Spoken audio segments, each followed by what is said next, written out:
Good morning, councillors, to the Infrastructure Committee meeting. We'll start with karakia and then we'll get into it.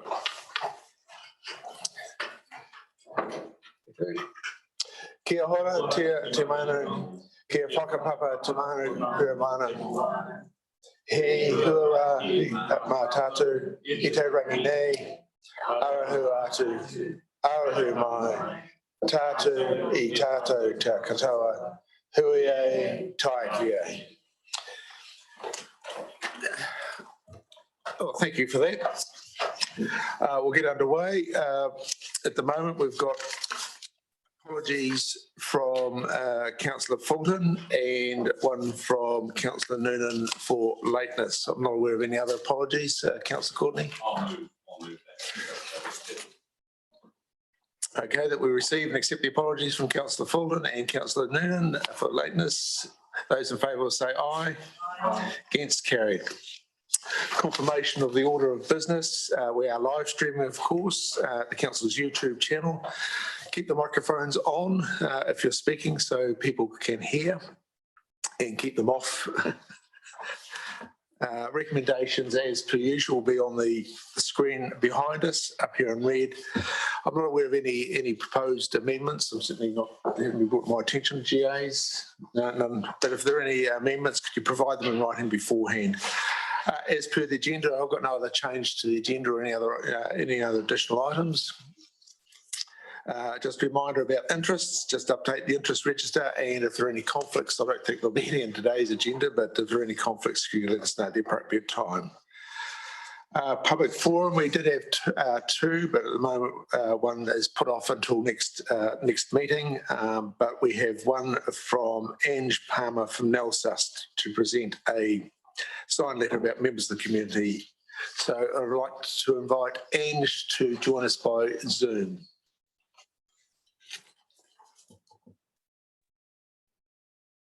Kia ora koutou, can you hear me? Welcome. You're presenting a petition, and for NELSUS you have 10 minutes. Thanks very much, and thanks for the opportunity to speak with you this morning, albeit by this rather less personal means, but I'm speaking to you on behalf of my daughter, my grandson, the ancient ecosystems of the Nelson South area, and also on behalf of hundreds of people who have signed a letter to you. And I can assure you that had I been there in person, the gallery would have been full to overflowing with people who were keen to come and speak and support this with me this morning.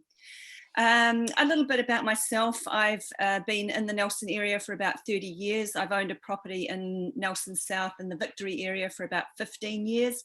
I've contributed to the community in many ways, including being on the Nelson Environment Centre Committee for many years in the earlier days. I also am a guardian of a bush block in the Pelorus Valley. So I'm very invested and connected to the land in Nelson, the whenua.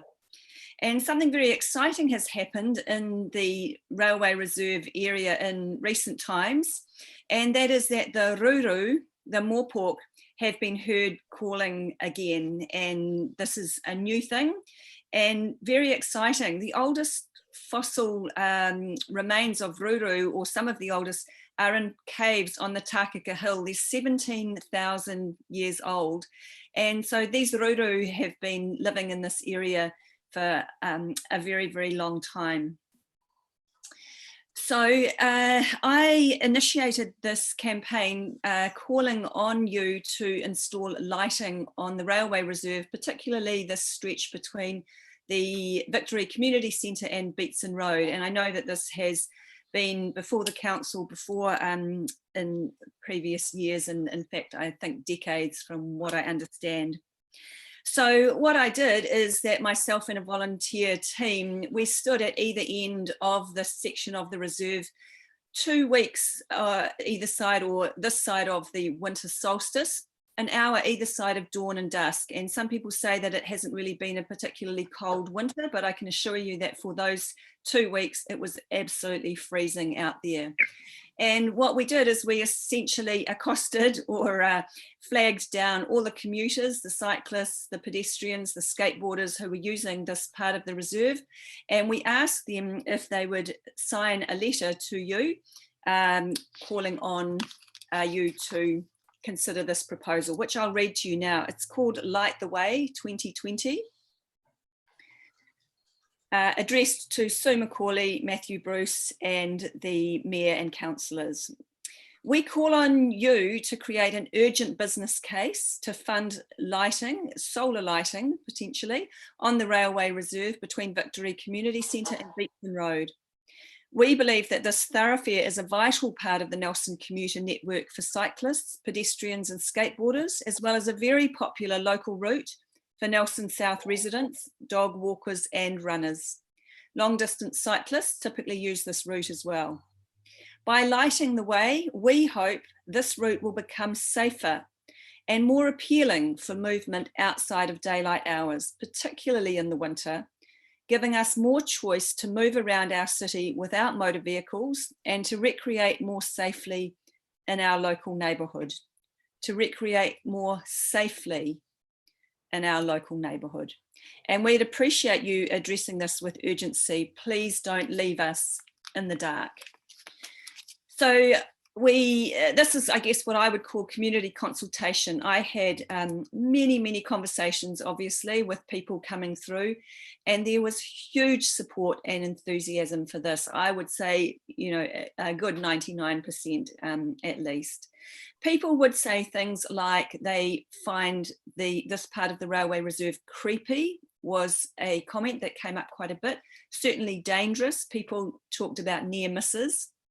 And if you've been in this part of the reserve at night, you may know that it's absolutely pitch black, absolutely pitch dark.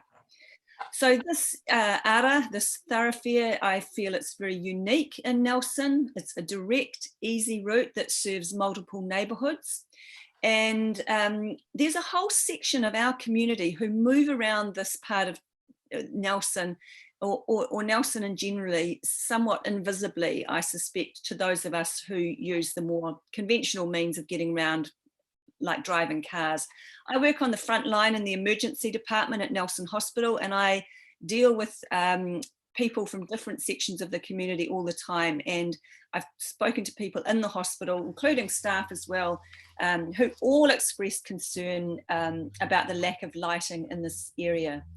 I feel that the railway reserve is disturbingly neglected on a number of fronts, which I won't go into in great detail now, but of course it's covered in noxious weeds that are rampant.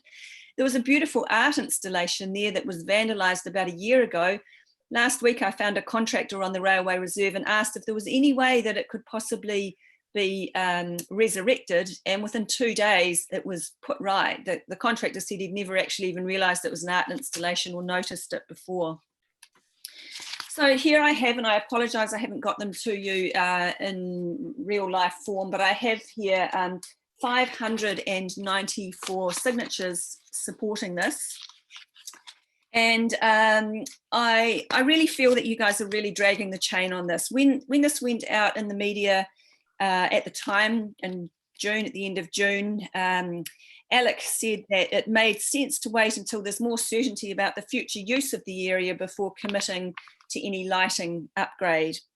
But given that the new roading route and the roading issues have been on the drawing board for decades, and there's no time frame or resolution guaranteed on this, I just can't see why you can't move forward on it. Interestingly, in the Nelson Future Access Study brochure, it clearly states that even should the so-called inland route, formerly known as the Southern Link, go ahead, and I quote, the existing cycleway, the existing cycle facility would be maintained, unquote. So whatever happens, there's going to be a cycle lane there. So why not up the urgency and just get the lighting happening now? This route is so popular. I was absolutely staggered at the amount of use as I stood there morning and evening, seeing the people coming through there. By lighting this route, more people are going to use it for commuting into the evening and the night. It's a crucial link in our vision for people-powered transport. The other thing I'd just like to point out is that, as we know, there's infrastructure going into that area at the moment with the roadworks and the underpass at Bishopdale, a set of traffic lights, including an electricity line to power those traffic lights. So wouldn't it be an opportunity to utilise this while that's there to extend some lighting down the railway reserve from there, perhaps? I just think it would be great if the council could actually think outside the square a little bit more and move on this. I would love you to put a business case to NZTA, to have some financial input into this, and actually get it moving. I think there's an opportunity here. I feel that our community in South Nelson have been neglected. This part of the land has been neglected. And I think it really, I would love to see the emphasis on really looking after our little part of the town move up your priority list. So 594 people have signed this. I just really like to emphasise that that is simply the people who were out on the railway reserve either side of dawn and dusk in midwinter. Of course, it's not all the people who weren't there because it's too dark, too cold, too scary, not safe. So this is just a little glimpse of people who would support it. And honestly, when these cyclists stop and we said, would you support lighting on the railway reserve? They would just say, absolutely, it's a no-brainer. When is it going to happen? I rest my case. Nelson City Council Infrastructure Committee, thank you for hearing me. Please don't leave us in the dark. Okay. Well, thank you, Ange. We've got a bit of time for some questions. I've got questions from Councillor Sanson and then Councillor Laurie. Thanks, through the chair. Kia ora, Ange. Thanks very much for that presentation. Really excellent. And I just want to say thanks for shining light on this issue. I hear what you say, and I hear the call from the community for urgency on this. I absolutely agree with you and support this. One of the, I guess, reasons put forward for not proceeding yet is that lighting it could cause it to be an area for entrapment. So if there's lighting there, it might be easier for somebody to see that there are people coming and accost them. I'm just wondering what your thoughts are on that. Kia ora, Rachel. There's plenty of information and research done in this area. I know that the Palmerston North City Council have looked at this in great detail. In fact, of course, all around the world. And you've got experts within the council who can access this kind of information. Of course, there's different types of lighting. There's lighting that shines up, there's lighting that shines down, there's lighting that shines around. So it's just a matter of putting in the right type of lighting. And I think that really, in the big scheme of things, it's more likely to have the opposite effect. Certainly, I think that the entrapment thing, how much does that affect general safety around the rest of Nelson? I don't really think that the argument stacks up. I understand it, but as long as the lighting is done right, I don't think that's a major issue. Thanks, Ange. And just one more question. Do you think for a council that is committed to modal shift, that this would be in alignment with that? Like lighting the railway reserve would be in alignment with a modal shift policy? I think that's just just an understatement. I mean, it's vital. This is an absolutely vital link. It's such a unique pathway in that it links different neighbourhood, it links key parts of the region. And what's more, it's still a little bit wild. It's a wildlife corridor, and as the Brook Sanctuary bird life burgeons over the years, we're going to have that bird life coming here as well. And you know what? There's a street light outside the Muscle Inn in Golden Bay where the ruru sit to hunt the insects that hang around the lights at night. So whilst the lighting could be seen as an impediment to that sort of wildness, there's also actually a possibility there that it could enhance the nocturnal wildlife. Okay. Thanks very much, Ange. Okay, Councillor Laurie. Thanks, Jim, and thank you, Ange. I've ridden down the Railway Reserve in the dark many a time. It is an exhilarating experience, but it is also quite freaky, and you don't feel that safe. I'm wondering whether you've considered this to be an equity issue. And what I mean by that is we light all our roads. So everywhere we've got roads lit up for cars, but this is, and for a long time has been, an active transport corridor, and it's not lit. So there's an equity issue there, but also equity for all those people who use the Railway Reserve who perhaps can't afford a car, and that is how they get from A to B. Have you thought about it in that sense as an equity issue? Kia ora, Matt. Absolutely, and that's what I was referring to when I said that there are these people who move around somewhat invisibly, and there is a whole section of our community, yes, who they do get around on feet and on bikes, and that's their reality. They're not necessarily doing that because they choose that. So yes, this is a social justice issue as well as an environmental issue. There's many parts of it, but yeah, it's one of those ironies. It's like those of us who choose to ride bikes have to suck the fumes of those who choose to drive cars. And it's it's a little bit like there's a whole lot of us out here who kind of feel a little bit neglected. And I think in this part of town particularly, I look around at the other thoroughfares through other parts of Nelson City, which I feel are well maintained. They have good planting, they have good lighting, they've had a lot more TLC. And really, honestly, and I think I said this when I submitted on the long-term plan or something recently, I said, I really feel that this is the jewel in the crown of our commuter network. And if we could, get rid of the noxious weeds, get the planting right, get the lighting right, honestly, it's just a real, it's very, very precious. And, I was sitting up in the hospital recently with an elderly man in his last days of life, and he was gazing out the hospital window across this part of the city towards the Railway Reserve, and he goes, "Oh, used to be a swamp down there."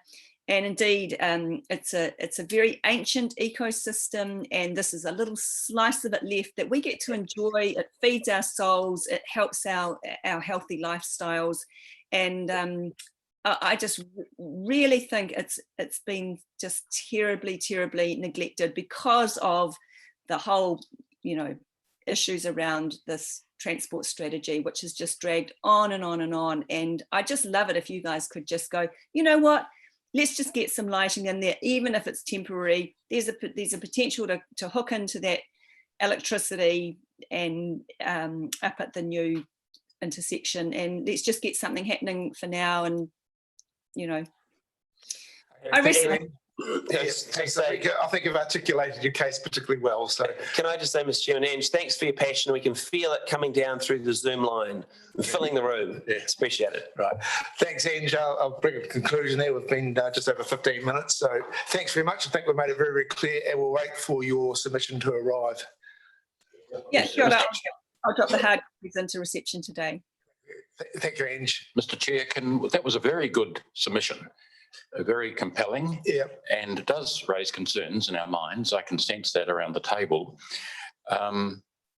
So I would like to know what possible next steps we can take in regard to this. Can we reassess, for example, the safety factors that exist or don't exist around the railway? I've got a line there. I've got Councillor Courtney, Councillor Eger, then her worship the Mayor. So it's important that we keep it front of mind. That's what I say. And we are, as a council, very concerned about safety of our community, and this is just another aspect of that. And there's a growing use for this particular. Right. The question is, you want to know what Yes, the next I steps are? want the whole safety aspects of this reassessed, please. Thank you. Through our offices.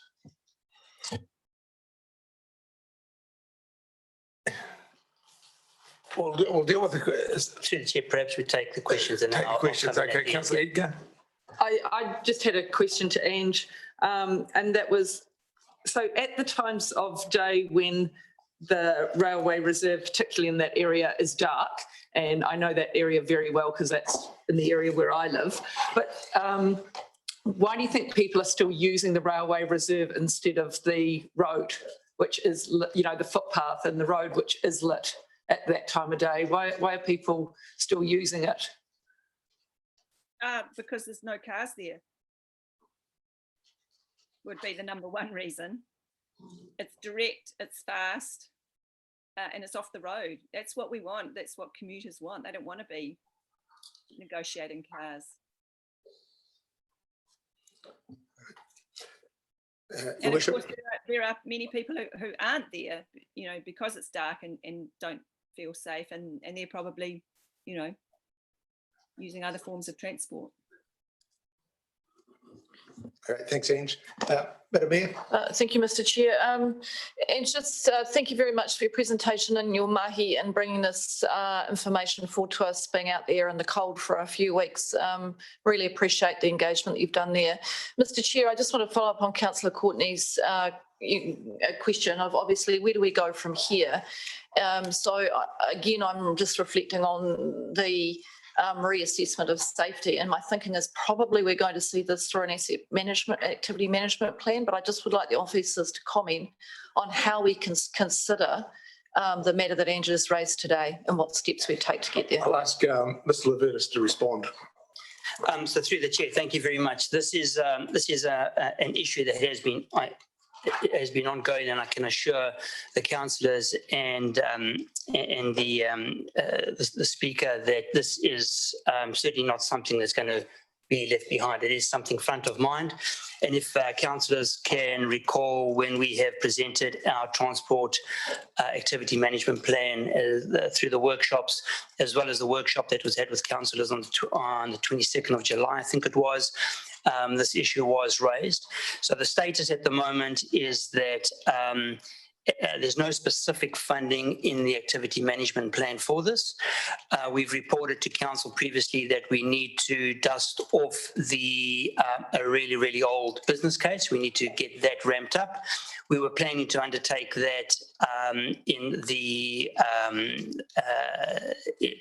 next year, and we need to make that business case, and it will be considered as part of the transport AMP, as well as the long-term plan. But certainly this isn't something that we're not going to action. I do recall writing through the chair. I do recall writing to a media response, and I'm not too sure if it was through Ange or not, but I do recall the question be raised about, there were two parts to the question: what we do in the section of Victory Square, and then what we do for the rest of the railway reserve. And my reply at that stage is the same answer that I'm going to give today, is that the Victory Square area is subject to the NFA. And that's the line that we've been giving, because we believe that is the case, and we don't want to have to go and put in some infrastructure for it to potentially be taken out. And then the fact that we have to do the business plan for the rest of which is follows on from the answer that I first gave. Thank you, Mr. Chair. So just a follow-up question for Mr. Levertis. Is this a matter that we could consider under the Regional Land Transport Plan as well? I think obviously this is a scale of project. From memory, it's got a reasonable cost to it. I'm thinking over $1 million, but I could be wrong about that. But I'm just hoping that might be a project that would get the far from NZTA, and just wondering how we approach that conversation with NZTA. So through the chair, the mayor is correct. This is an RLTP issue, regional land transport issue, and it should be in our RLTP. It will be subject to NZTA funding, and clearly we have to do that business case to be able to justify why we would get funding and for them to support the project. But absolutely, that's the place for it. So I failed to mention it's not just the transport asset management plan and the long-term plan, it's also the RLTP that guides both of those. That's the regional land transport plan.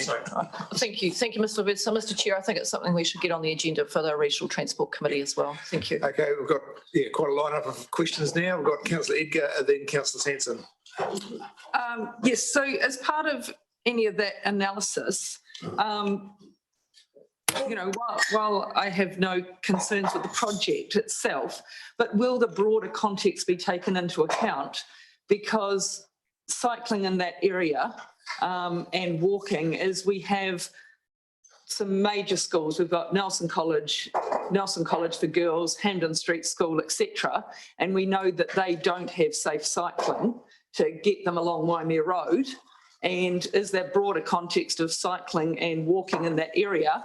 Because the Railway Reserve doesn't take them to those schools. And I just, if that has the risk of reducing any work happening in that area where we already know there are huge safety concerns and the kids have to get to their schools, that's my concern. So will any analysis look at that broader context of walking and cycling and where people are needing to access in those areas? I'll get Mr. Laverna to answer that. Through the chair, simply yes. Thank you. Councillor Sanson. Thanks, through the chair. I'm just, I would say dismayed that we're talking about lighting on a section of road, in a section of well-used railway reserve, like from Victory Community Centre to Beatson Road. I don't know how long that is, less than a kilometre, I'd imagine, something, maybe a kilometre. 2 kilometres less. Anyway, it's not very far. And we're talking about it, possibly costing $1 million and having to go through all kinds of different studies and approaches. Why could we not prioritise it through the low cost, low risk category that we have for transport and just get it done, or work with the community to get it done? So through the chair, that's exactly what probably would happen through the low cost, low risks through the RLTP. But to actually get the NZTA support and the funding, we need to make that business case. And that's what we're saying. We need to, irrespective, that's on all our jobs. We certainly would like to do our projects, but we have a business case approach and we have to follow NZTA's requirement in terms of us getting their funding. Okay, thanks. Councillor Rainey. Thank you, through Chair. When did we seal the Railway Reserve? What year was that, please? Can you remember? 2012 or something? Earlier? Through the chair, no, I 9 or 10. wouldn't be able to. I really don't. Can you recall whether council paid for that 100% or whether it was the same process applied, whether we applied to NZTA for funding for that, or was it just purely a council? Through the chair, I don't know the answer to that question. I would imagine that, look, I really prefer not to answer because I don't. Do you want the answer, do the research and give the answer to you? I would certainly appreciate that, because I would think under the circumstances, it's not a dissimilar request or not a dissimilar situation. And I certainly would like to know why and how could we as a council table give some thought to just sorting this outside of the process of having to apply through NZTA, because indeed it would appear to me that the community concern has been in place for a long period of time, and if there's going to be significant delay in regards to this because of the process, let's step outside the process and just fund it. Could we? We've had some. And could we just fund it? We've had similar requests from Stoke through the area behind Neil Ave and also along Stoke South. So that's south of Songa Street. So we've had similar requests. I'm not discussing those. I'm talking about this particular issue. Through the chief, if I may, I'll make 2 comments. I think council is well within its rights to do whatever it chooses to wish, and if that means that you want to not get the benefit of NZTA funding, there is the risk of that. I also point out that, and I know that our Chief Executive, Mr. Pat Doherty, has reiterated this on many occasions, and I hear the talk around the table about let's just get this done. But I reiterate that staff are at tipping point, and to add something in at this stage would mean that we'd have to drop something out, and it isn't as simple, unfortunately, and I need to stress that, of just putting something into the budgets and let's get something done. There's a lot of work that needs to go in behind that, and I can assure you staff are at their tipping point. So I just put that into context as well. Yeah. Councillor, you got anything you wish to add?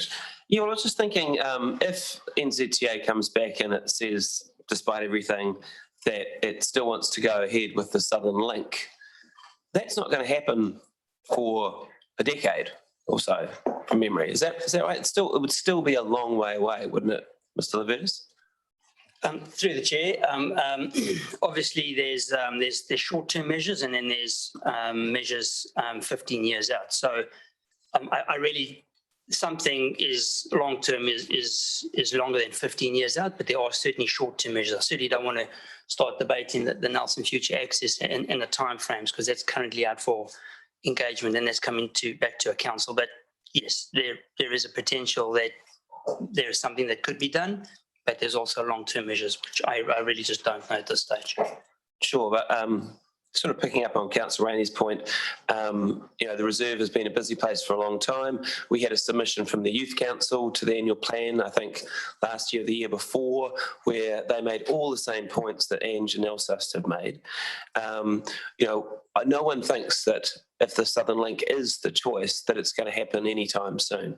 And it just seems unfair that we should just be sitting around and waiting for someone in Wellington or a change of government or whatever to push green button for something that may be 20, 25 years away. So like if previous council, if it made sense to previous council to seal the railway reserve, which it did make sense and has been wonderfully used, why wouldn't it make sense for us to do something similar with lighting? Through the chair, I honestly don't think there's anything else I can add other than we need to follow a business case. We need to involve NZTA, and it needs to be, council needs to advise if they want this to be a priority or not. But my previous answers stand. So through the chair, how do we, where will we get to decide whether or not it's priority? Because it's sounding like a priority, and it has sounded like a priority in the past. So through the chair, we are in the process of discussing the transport asset management, activity management plan. We're in the process of discussing the regional land transport plan through the RTC, which is something that's ongoing, and that would be the forum. Those would be the forums to discuss this. Sorry? Can you give us a month? I'm sorry, Mr. Chair, I'm just from a process point of view. I'm really sorry. On the back of a public forum, we don't enter into debate with an officer particularly. And I think we've asked for what is the process step? What is the process step? And Mr. Chair, I recall previously the reason the officers haven't proceeded with this because they had safety concerns. What Councillor Courtney and I are asking is they could do a reassessment of those safety concerns to bring this back to us. And that would form, through the chair, part of the business case. Absolutely. Mr. Chairman, I'm not debating. I'm just asking, in the process, when do we get to make a decision as to whether or not it's a priority? Is it this year? It's not debate. The short answer is that it goes into the RLTP, which is a process underway now, to inform the long-term plan, which is coming up to you in probably January, February. Okay, so it's next year. For next calendar year. Okay. Now you are talking a substantial amount of money, so it needs to be budgeted allocated for. If you want the benefit of NZTA or Waka Kotahi funding, we need to do a business case. And it needs to be a fresh business case, I suppose, or a revised one. And through the chair, that's the consistent message that we've been giving through every workshop that we've had about lighting the railway reserve, whichever section it is that we need. That's the consistent advice. We need to do a business plan, a business case, and we have that down to be done, but it's not a priority at this moment in time for us. And yeah, I hear that, but it might be that this new council does, I mean, it still feels like the new council. It may be that this council does see it as a priority. So if we do see it as a priority, are we going to get the opportunity to make that call between now and the end of the year through the process? And again, this is not debate. This is just seeking information that I would like to know, and I'm sure the public would like to know as well. Right. Through the chair, Examining me. through the chair, the opportunity, as I've indicated and you've indicated, will be through the RLTP and the process that we will be following that, and we hope to bring that to the RTC with the aim of getting that publicly advertised before December, and that will be the process to put that in and consult on it. Irrespective, though, we will take our guidance from council. If that's deemed a priority, then that's deemed a priority. Okay. Look, I think we're going around in circles now. There's been a question. We've discussed this now for close to half an hour on a public forum. Now I've got Councillor Bowater. Is there anything you wish to add? Yes, thank you to the chair. And thank you for your submission, and really appreciate the passion that you've got, and obviously there's some around the table as well. Just for me moving forward, so I can understand when this comes up as a topic again, report, etc., and obviously the processes that it has to go through for us to actually make this working through what we have to do from our end. Can you just, because you were there at the time and you obviously spoke to and consulted with the bikes, cyclists, etc., can you give me, were they all using safety gear? Because it's been touched on a wee bit. Safety gear, high vis lights, and what was their speed? Because I just need to understand those things for me. So the people that were actually on the bikes, did you consider that, did they have the protective safety gear on, and did they have their lights, and what was their speed? Just for me moving forward, for when I need to understand what's going on as well. Could you answer those? Did they have high vis gear on? Kia ora. Absolutely, yes. The majority of them had high vis or helmets and lighting. Although, as many of them said, that the issue is that there are pedestrians, walking dogs, etc., who don't necessarily have lights or high vis gear on, who can be wearing black and can be quite seemingly invisible. And as to their speed, obviously people coming down the railway reserve towards the city are often absolutely flying past, particularly those that are late for work. So there's a lot of traffic, and there's a lot of speed, and there's a lot of activity. I just also point out that the way that I lit the reserve while I was there is I had a kerosene lantern burning. They're about $3 from the warehouse. If we put 100 of those along the railway reserve, it would cost about $300. Maybe I'll get a group of people from the community to install them next year, and we'll just take turns at lighting them every night to keep the space lit. Right, you are. Okay, then. Look, thanks very much, Ange. I'll bring this public forum to a conclusion. Thanks very much. Thanks very much, Ange. We've heard you loud and clear, and I'll look forward to receiving your submissions. Thank you very, very much. And we'll be in, and no doubt the officers have your details, so we'll be in touch. Thank you. Right, we'll keep moving. On to the confirmation of the minutes, pages 6 to 16 of the agenda.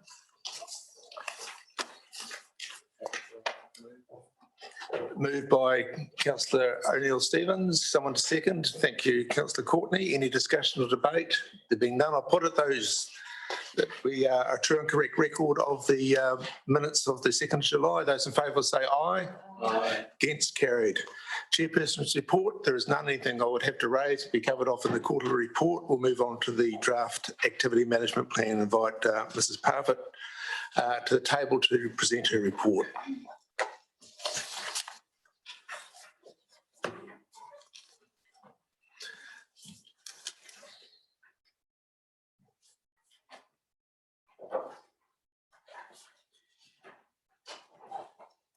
Morning, Mrs. Parfitt. We'll take your report as read, and the draft attachment of the transport asset management plan. So any issues you wish to highlight in the report? Thank you, Mr. Chairman. No, I will, as you said, we'll take the report as read, but there are a few things I would just like to highlight. I usually do a wee preamble, and I'd like to take the opportunity, if you'll indulge that this morning. Yes, thank you.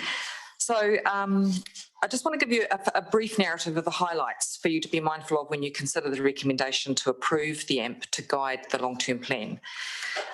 It possibly goes without saying, but this AMP has been developed in an environment of huge uncertainty, including the challenges around COVID-19, its impact on council funding, OPEX in particular, and nationally, the impact on transport funding nationally. So we have a revised GPS coming out post-COVID-19 this week.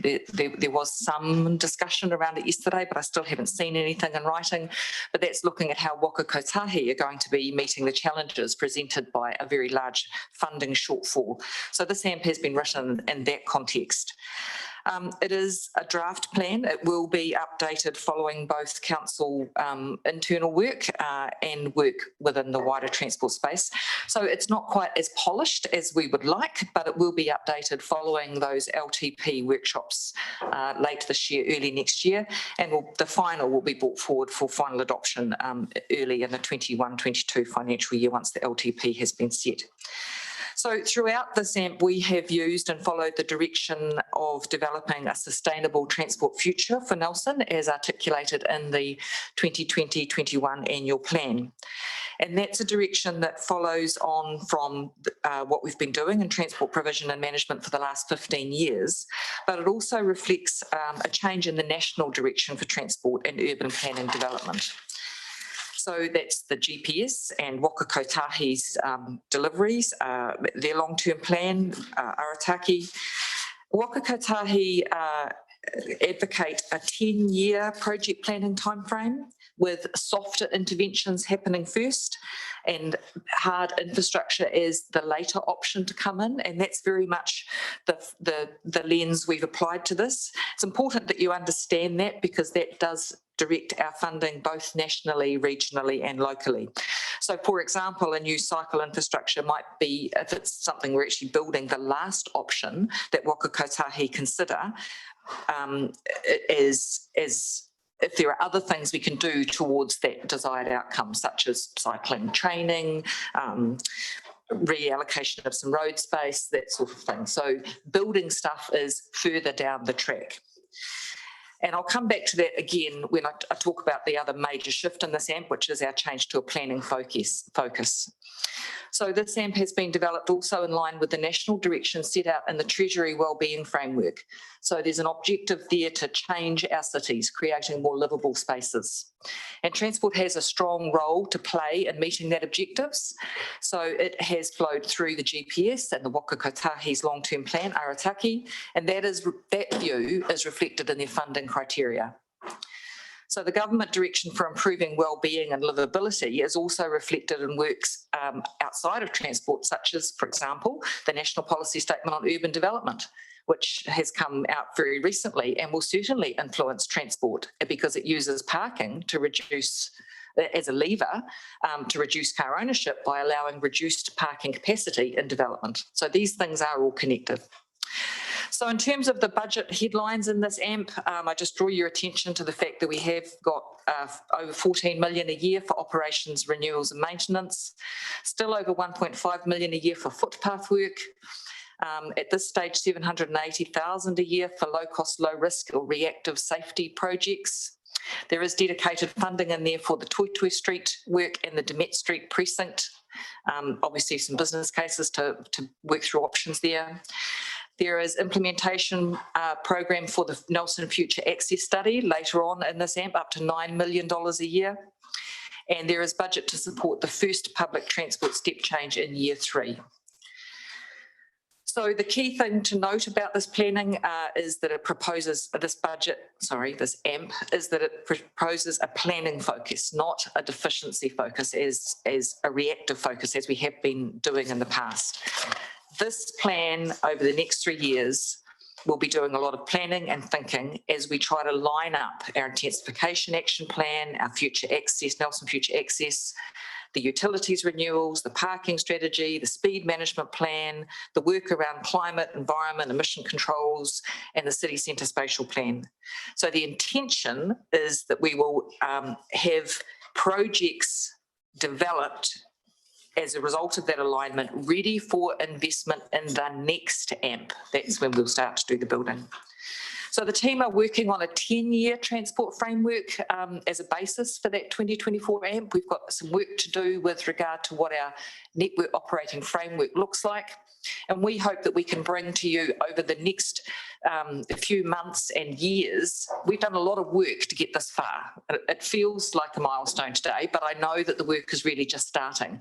We've had 9 workshops with you to get this far. They're outlined on page 18, but we want more dialogue with you as councillors and of course our community and our stakeholders so that we've got a plan for the 24 AMP, the 2024 AMP, and we want to have those projects socialised and some of the engagement done, ready to do the building in the next 3-year period.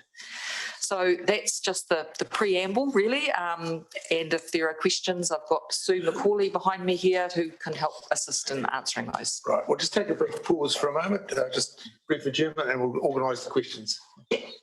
Just take a pause. So we've got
got a bit of batting order here. We've got Councillor Sanson, Councillor Courtney, Councillor Edgar and Councillor Laurie. So Councillor Sanson, you're first off. Thank you through the chair. Kia ora, Mike. Thanks for that. So my questions are actually in relation to the document that you've just got beside you with the cover, with a coloured cover. So I think everybody, all councillors received that, but maybe you could just show them what it is that, so you can find your question. So So my first question is on page 5. Actually, it's just of a general nature. So Mark, I guess, do you and your team feel that this AMP delivers on a transformative approach to public and active transport? Through the chair, I think this AMP lays the groundwork for the transformative change. We're not quite there yet. We've got some thinking to do, some planning to do, some alignment to do with a view to bringing some projects that will assist with that change in the next AMP period. So does it deliver a modal shift focus, or is it the same response that it's in planning? It's certainly been written with a lens of developing a more sustainable transport future for Nelson. Okay, thanks. Next question, page 7. Actually, I think we'll just skip that one. So, page 18 on 2.8 infrastructure strategy, the very last bullet point in that list, it says growth in the number of car users and slow uptake of alternative transport options. I guess my sense reading that was that, and it may just be me being sensitive as a cyclist, is it felt like there was kind of, we were putting the slow uptake of alternative transport, like active transport, onto those users rather than kind of identifying that the issue was with the lack of infrastructure that we're providing for them. So I just want to make sure that we are actually identifying and acknowledging that there is a deficiency in active and public transport that we're trying to address. Do you feel? Sorry, was the question or a comment? So the question is that are we really clearly framing that we have identified that there is deficiency in this, I guess, the infrastructure and level of service for active and public transport?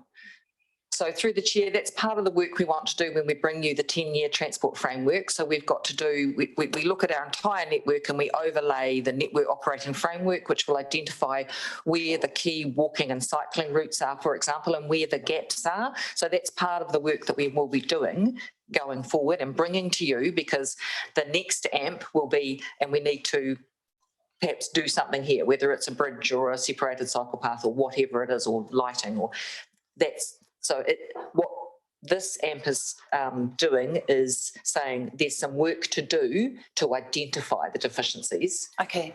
And plan to fill them. Okay, thanks. Next question is page 28. It's a cause and consequence table.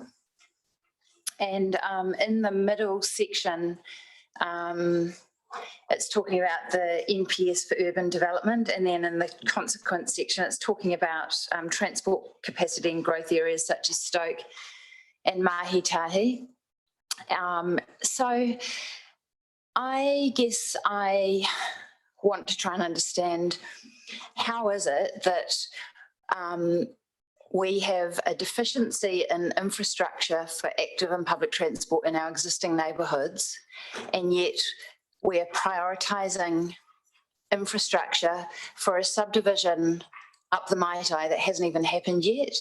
I'm just really concerned that there is a focus in our infrastructure AMPs and strategy that is prioritising something that doesn't exist yet over all of our built infrastructure. And it just feels to me through this that existing ratepayers are kind of being disadvantaged somehow. Councillor Sansom, I might just have to pull you up there because I think you're moving into debate.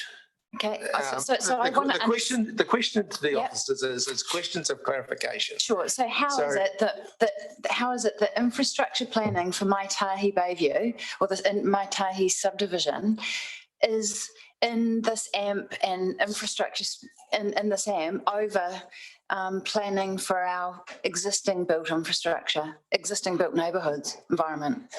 Through the chair, I don't think that's a question that Margaret can or potentially should answer. I guess the answer that I will give is that we have indicated to council on a number of occasions where we think Mai Tai Bayview should be from year 3 outwards.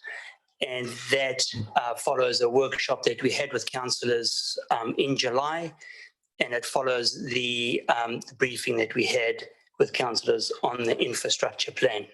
That ultimately will be a decision for council to make as to where Mai Tai Bayview sits in the bigger picture, and officers will take their guidance on that. But at this moment in time, it features from year 3, and that's part of the intensification work that is being undertaken by council.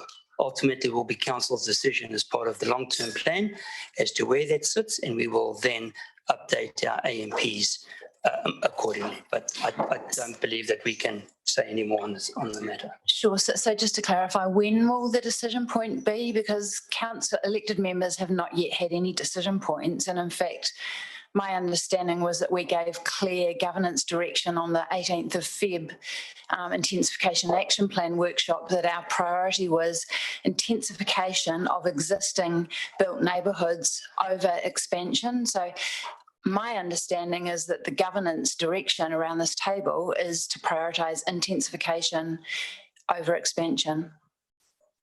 Through the chair, I can offer that the intensification action plan is coming to council. I think it's in September. That'll be an opportunity to discuss that. And once again, we will take our lead from the outcomes of whatever comes out of that meeting. But I can add that further to what happened in February as a result of COVID-19 and a lot of things that have happened in the interim, that the view was that we were not going to be focusing on the creme de la creme, as we call them, and that the workshop that we presented was to not undertake all 6, and that has been the consistent message since July. So I understand the guidance that you say happened in February, but there's a lot of water that has gone under the bridge, and there will be a case for this. There will be an opportunity for this council to decide and discuss that. But at this moment in time, our assumptions are that not all 6 of those areas are going to be undertaken, and what we presented at that workshop is where all our activity management plans have followed through. But that was officer recommendation, not elected member direction or... That was a workshop in February the 18th. It's a workshop. Now, there's an activity management, the intensification action plan is coming back to council. It's council, not infrastructure, I think 22nd of September. That's the appropriate time for the debate. Sure, okay, I'm happy to hold it till then. Carry on with the I've questions. just got a couple of really brief ones now.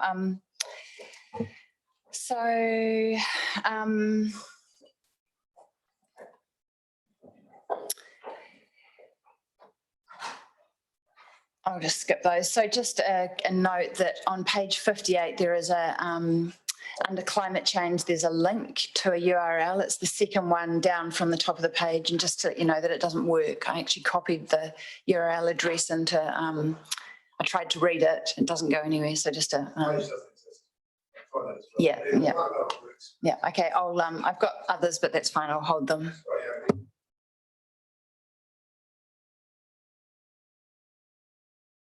Thank you, Mr. Chair, and through to Officer Parford.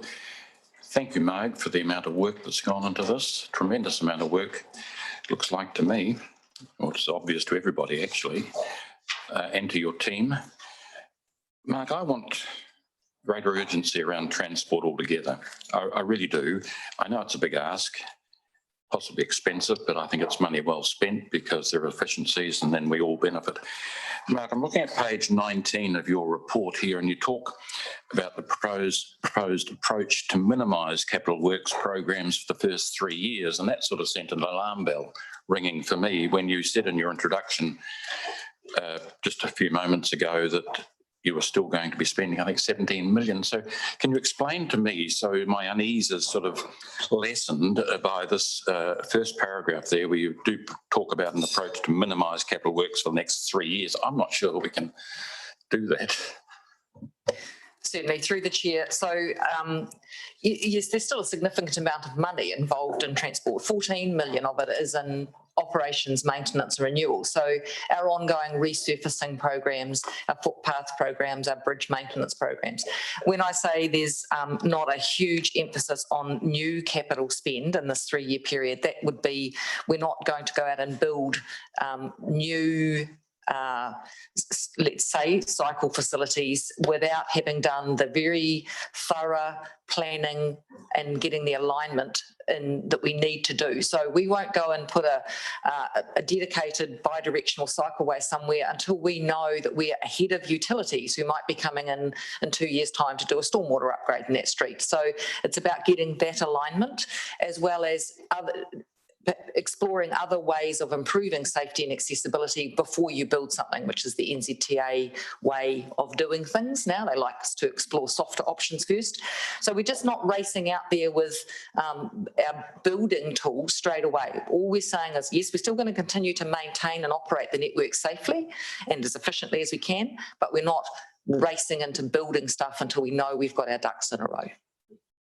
And just further to give me some comfort, can you repeat those figures that you gave to us a few moments when you introduced? You said 14 million on capital works, and then was it the same amount on operational? What were those figures? Through the chair, I'll just, there is a summary table at the end of the executive summary, but the words in my narrative were a bit of a collection of that. You won't see them there. Yeah, right. So there's over $14 million worth of operations and maintenance and renewal. So that includes resurfacing and all of the stuff that we do as business as usual to operate our network. In addition to that, there's $1.5 million worth of footpath work, and that is renewals and building new footpaths. Yes. In low cost, low risk, we have around $780,000 a year. Now that gives us some money for the reactive safety things. So that might be things like putting a pedestrian refuge in. So the low cost, low risk threshold has increased under the current draft GPS to $2 million. So we can do quite a lot in the low cost, low risk space. And what we're hearing is safety projects will still be well funded, supported through that. Yes. So in terms of capital works, we have got budget in there for the Toy Street upgrade, which has some safety around it. And we're still working through the Demet Street, which is part of the east-west cycle walking links along in that river precinct. So that's the capital works. So as well as, of course, the Nelson Future Access budget that's in there. Yeah. Thank you so much. Thank you for that. Look, I've got a number of, sort of fairly, minor things, but that will still help with the document. And I've marked it up, and I'll just hand this to you at the end of the meeting because it will slow down the meeting infinitely otherwise. My two overarching questions is firstly, I didn't see it reflected in here, and you may be able to tell me if it is in here or in one of the appendices. I guess I see a risk around the increasing use and pressure on footpaths, especially with micromobility. There's also that potential that cyclists will be on footpaths as well.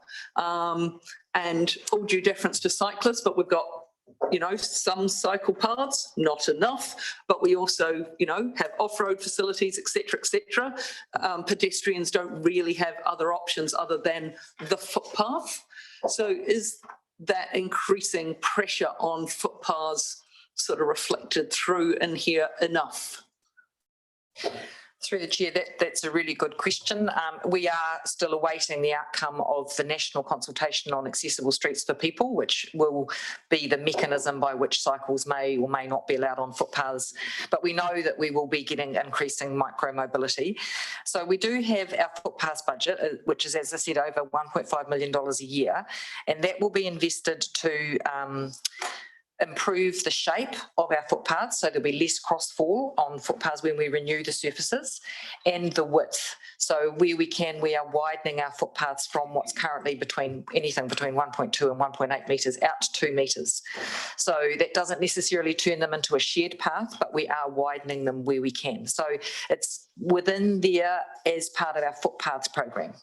We recognise that the way our footpaths are being used is changing, and we will be doing our work to accommodate that. Thank you. And my other one is around intersection safety, and in the levels of service, because you talk about we have quite a high proportion of short streets, which means we've got high number of intersections, and the levels of service seem to again reflect intersection safety around motorcyclists, cyclists and older drivers. And again, pedestrians have to use all those intersections as well. And, every journey, whether you're a cyclist or a motorist, requires some degree of walking. You park your bike, you then walk. You go to your car, you park it, etc. You still walk. So is the level of service around intersection safety for pedestrians reflected in here as well? Because I didn't quite, I saw those other motorcyclists, cyclists, older drivers mentioned, but not pedestrians. And I am aware that you noted that there isn't, good data around pedestrian safety, but I mean, that's because, it is just hard to collect that data. And I guess I'm saying just the absence of data doesn't mean there isn't the intersection problem, especially with roundabouts. Certainly, through the chair, I can assure you that we put a safety lens across everything that we do, and we would be putting that lens for walkers and cyclists as well, in line with the GPS and in line with the direction of this about improving active modes. So, for example, there's some budget in here to look at vegetation control near intersections because of sightlines. So it's in there, and it's woven throughout our work. It's business as usual. Lovely. Thank you very much.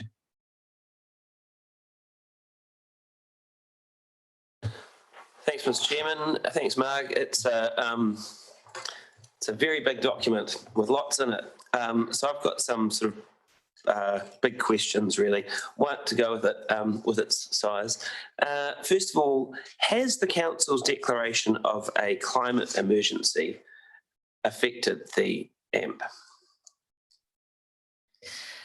So through the chair, the climate change lens is going to be across all AMPs that come to you. We're still waiting on some wording to go into that. So that's the narrative around that is under development, but it's certainly been a lens that we have applied when we're looking at what we're doing. And so we wouldn't be doing anything that's out of step with that. And we will be doing things like encouraging active, sustainable modes to support the council's low emissions direction. So the declaration has changed the AMP. If we hadn't had the declaration last year, this AMP would look different? Through the chair, I mean, there are councils around the country that haven't made climate change emergency declarations who are still taking an approach to reducing emissions in their transport AMPs. So I suppose it's reinforced that is the direction the council has wanted to take, but I think we would have been taking it anyway because it's in line with the GPS that carbon emissions need to be reduced. Right, thanks, makes sense. Next question through the chair. You're talking about that $9 million a year for the future access study outcomes. Can you give us a general idea of how that money might be spent? Certainly, through the chair, that kicks in around year 6. There's smaller amounts prior to that. So that would be things like bus priority, how we implement that. I might need to call upon Sue here. Perhaps I can give so it's a placeholder through the chair. So we've put money in the TAMP so that it could be a placeholder. As to the specifics, Mark has indicated one potential, but it could be intersection upgrades, be they signalized, cycle tracks, walking, a whole range of things. As to the specifics, we don't quite know yet, because as you know, that's currently out for engagement, and we're bringing that to council in November. But it could be a range of things. All we've done is we've had to put a placeholder in, and we've put, I think, 47 million over 10 years, and obviously with the equivalent funding from NZTA for a FAR rate, financial assistance rate of 51. So no specifics, but it's certainly a placeholder for a range of things that could be done. Right, and it could, through the chair, some of that money could be spent on the waterfront, presumably, given that all of the options that NZTA consulted on included a 5 metre walkway, cycleway around the waterfront. So would it be safe to presume that some of that money would be spent there? So the money that we've put in through the chair is for short-term options in the network. It's not, there's no funding at the moment to consider any of the other packages in terms of what they may or may not be. So as to where that money gets spent, I don't know at this moment in time, but it is unlikely that the 47 that we've got would cater for any of those other three major packages. Or unlikely, right. It's definitely not going to be the case. I thought through the chair they would be for, the add-ons, like if we talk about the waterfront, the NZTA would cover the transport part, but then there'd be associated costs, and I wondered, is that where that money might be spent?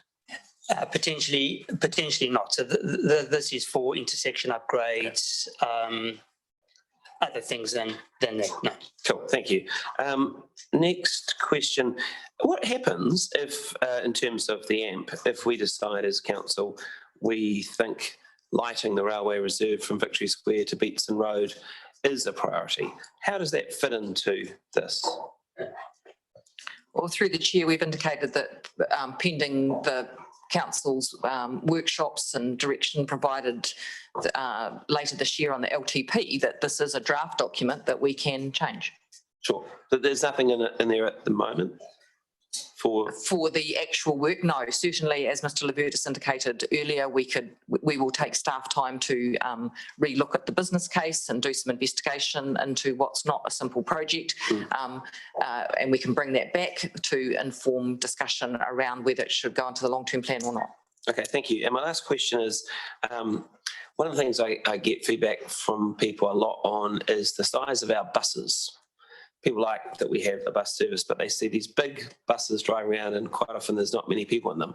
Does this asset management plan get us a future where we don't have big empty buses driving around? Perhaps we have small buses with lots of people on them?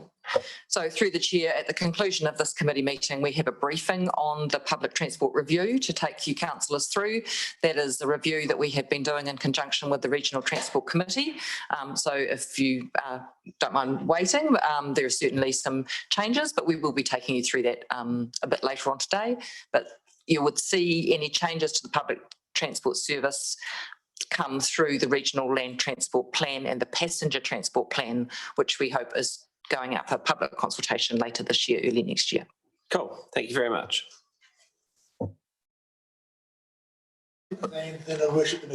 Kia ora. Thanks, Mark. Just wanting to quickly unpack that low cost, low risk budget. So we've got 780,000 a year. With what we've heard, that there is definitely a mind to potentially use that. Do you think that that's going to be adequate to deliver flexibility, to be responsive and active in safety improvements? Through the chair, I do at this stage. We've had significant low cost, low risk budget in the past that we actually struggled to spend. So that figure has been put in there because we think we can manage delivery on that. Good to hear. Thanks. That's through you, Mr. Chair. Mark, you talked in your intro around waiting for Waka Kotahi to come back around what their world looks like. Do you have an impacts from COVID-19? So I'm really conscious that they have been backfilling some of the reduction in bus fares, and we were very grateful for that. But I would imagine that the hypothecated fund is somewhat less than it might have been projected to be because of COVID-19 and the lack of vehicle movements and the reduction in the fuel excise collection. So do you have any sense of, has there been any discussion about what that looks like at the moment? Through the chair, it's the revised GPS is imminent. I mean, we're hoping to see the document today. There has been some discussion yesterday in a transport special interest group that has indicated that Waka Kotahi will continue to fund safety. That will still be a priority through the low cost, low risk, but they are under a great deal of financial pressure. Safety will still be a priority, and they will continue to work towards Road to Zero. And the indications we've had is that climate change is still a priority for them. But exactly what that looks like in terms of work categories, we have had confirmation that our financial assistance rate will remain at 51% for the next 3 years. That's good news. The public transport space and the shortfall in funding for that because of the COVID levels is very live at the moment. We are currently running extra buses because of the spacing required at level 2. There is no guarantee that NZTA will be funding for those buses at the moment. So that's a very live thing, and I just don't quite know where that's going to go yet. It's a work in progress. Okay, thanks, Mark.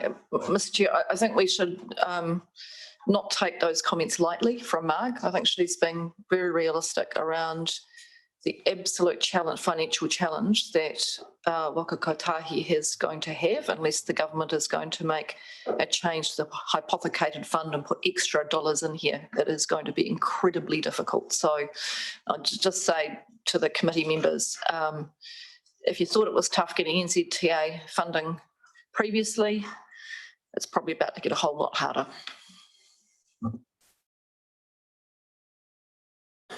Thank you, Mr. Chair. And I guess putting a lens on this,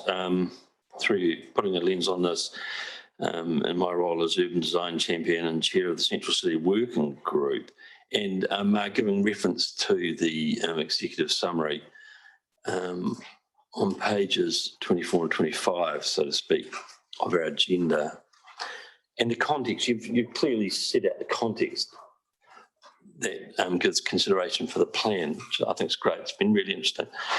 And the plan has a clear, let's plan first and then develop later ideology, I guess, which is in contrast to the stepped approach that we've adopted so far for consideration of things like the library site or indeed the usage of this building. So what I want to know is the implication of that stepped approach in regards to this AMP is that those decisions will dictate or constrain, potentially dictate or constrain future transport plans before we've had the opportunity to have a more holistic, wider consideration of things. Is that ideal, or would a more integrated approach in specific regard to those two sides been an advantage for the AMP, or doesn't it matter? Because indeed, a lot of things that feed into the AMP, things like parking strategy, consideration of public transport, potentially a public transport hub in the city, hugely important part, I should imagine, of future thinking as far as the AMP is concerned, will be constrained to a certain extent by considerations of things we've made a decision on now, as opposed to having a more holistic view, especially considering the spatial plans yet to be delivered. Or doesn't it?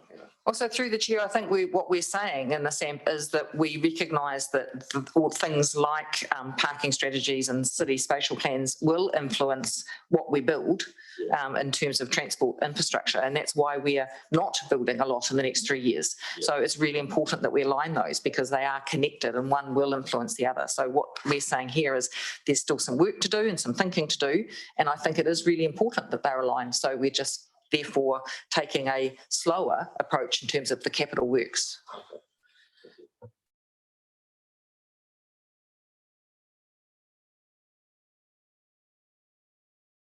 For me, Mr. Parker, I'm just wondering, the new the draft, the GPS, the current GPS and the one that's coming, has that had an influence on the sort of the capital works projects that were planned?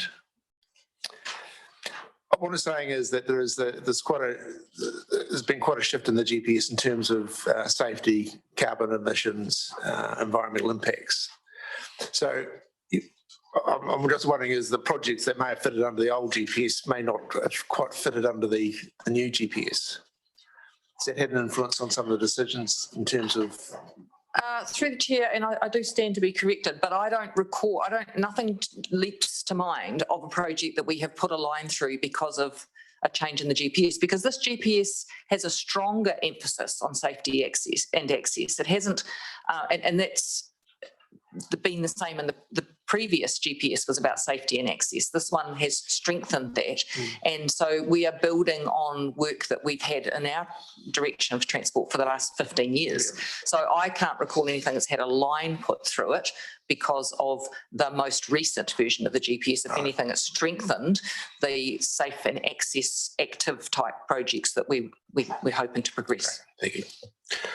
All right, that's all I've got. So no other questions. I'll have someone to move the recommendation. Yeah, Councillor Edgar. Councillor Neil Stevens, second. Any discussion or debate? Yeah, Madam Mayor. Thank you, Mr. Chair. I just want to thank the officers for the work that they've put into getting this draft ready and really just emphasise the uncertainty factor that Mrs. Parfitt has talked about. There was some discussion about moving the dates for the GPS process some weeks ago, which would cause a fair amount of chaos for us to try and get a regional land transport plan signed out and adopted for the LTP. So there's some really ongoing discussions at the moment with Waka Kotahi around what that might look like. I think the approach that's being taken here, it's interesting listening to the public forum, what was quite a discussion this morning about let's just do it now discussion versus no, let's wait and plan everything approach. And neither of those is going to be what we do. Sometimes we'll move forward with projects where we've got a degree of certainty about what the public want and what's important, and so they can go. Others are going to take longer, so it's not an either-or process. And I always find it interesting listening to, conversations around how we approach things.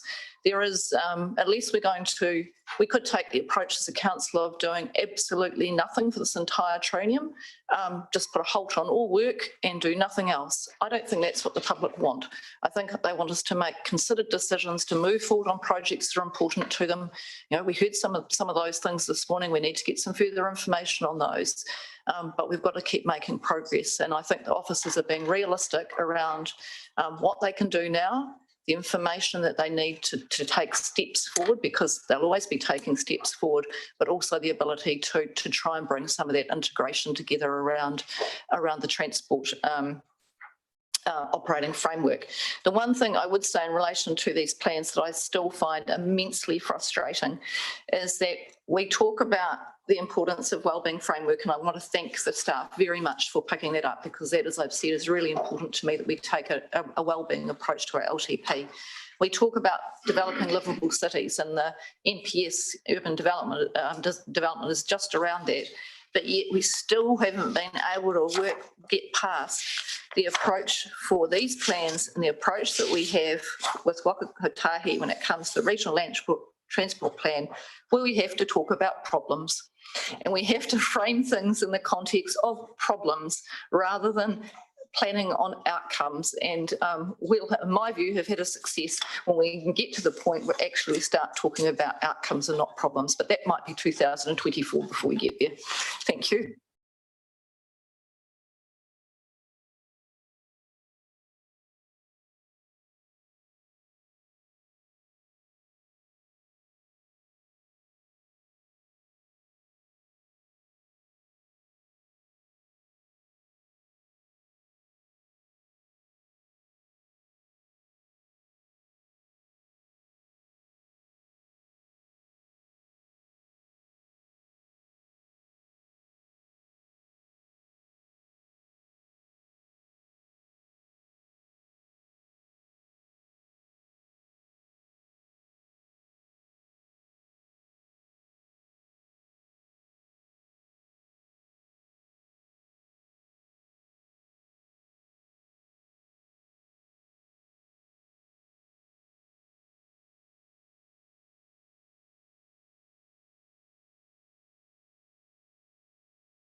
infrastructure quarterly report. It could go for a short time or a long time, but we do have a briefing on, and it is a confidential briefing on the public transport, which was scheduled for 1 o'clock. If we get through the quarterly report quickly-ish, it means that we might have to bring forward the confidential briefing. Just I think we're waiting for some officers. I'm sure we'll manage to Zoom in. Right, yeah. So if we get through a quarterly report, we might just take a quick pause and then do the confidential briefing, and we could probably be done by lunchtime. Gone by lunchtime. That means the officers can get back to work and you can go and do other stuff. But anyway, we'll get, that's the planking, or we could just stay here and discuss the quarterly report ad nauseum, have a lunch break and come back for a confidential briefing. I'm in your hands. They both sound very attractive options as far as I'm concerned. Right, we'll get underway. The quarterly report, I'd like to invite Ms Plum, Mrs Parfitt and Mr Light to the table. So through the chair, because of social distancing, we'll play a tag team. They usually all sit up front, but I think we'll just leave them in the background and they can come in. But they are, in essence, sitting next to Lois there. So if you could picture them all sitting next to Lois, albeit they are not. Right. Welcome. I will take the report as read, but I'm sure you've got something you'd like to tell us. Thank you. Good morning, and through the chair. Of course, I have a little story. The quarterly report this time actually covers off the last 6 months of the last financial year because we didn't do a quarterly report during the COVID lockdown period. You'll also note that we've taken the unusual step of requesting funding through this report, and basically that is a result of COVID. It is also worth noting that there is a further risk of further COVID-19 costs occurring as we're moving forward. We're seeing many weather delays because our projects ended up coming into winter, which we didn't expect, of course, and they are holding things up a little bit. So there will potentially be more COVID-19 related costs that may come across the table. On the positive side, we're also now getting new work up and running in a far more compressed timeline as a result of our focus on smart procurement and economic stimulus. And as mentioned by Mr Laverdis a couple of weeks ago, you will be seeing more orange cones, a lot more orange cones happening around the city. I'm also delighted this time to present our new report format for you. Excuse me. Our project managers are now utilising a project online tool to help track and manage project delivery. This allows us to pull our reports directly from the system. And I hope the key page that I included helped you understand the reports. It is early days, I just need to preface that, and we have a way to go in lifting project maturity, but I'm thrilled to see that we are actually making good progress. And I'm sure that the reports will continue to improve as our project managers become more comfortable with actually using a proper project management tool. I'm happy to take questions.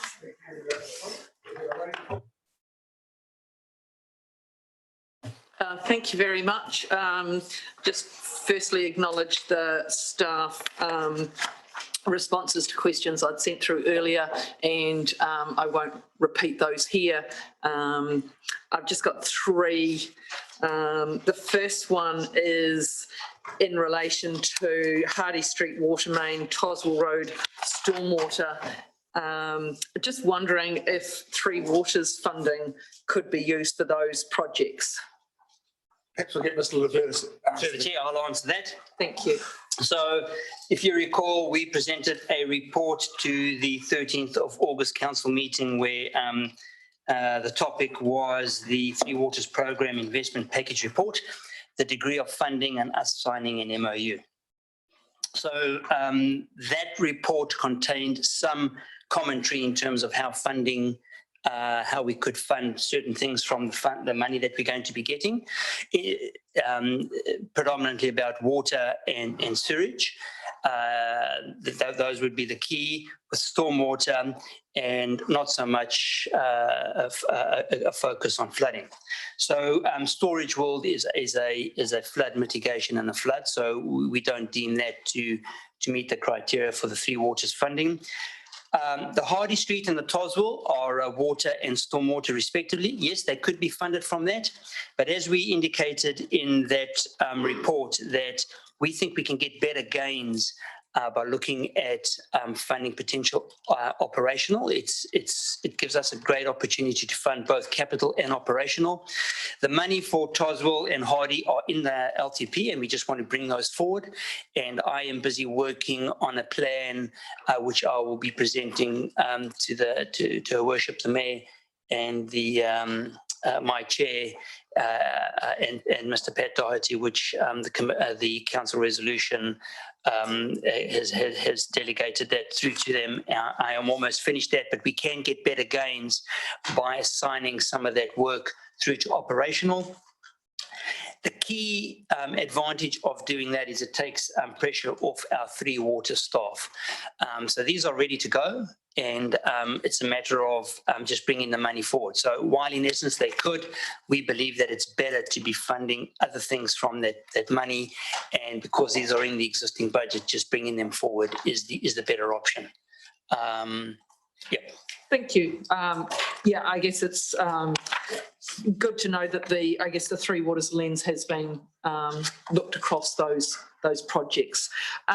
Next one is on page 49, and it's just in relation to the increasing, well, what would have been increasing landfill, waste to landfill, and just wondering about specific strategies,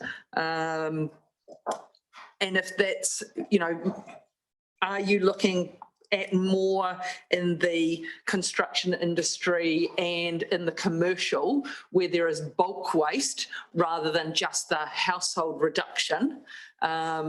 Is that an area where you see that you might get more gains, because construction waste, for example, is such a significant contributor to landfill? I'll let Margaret come in.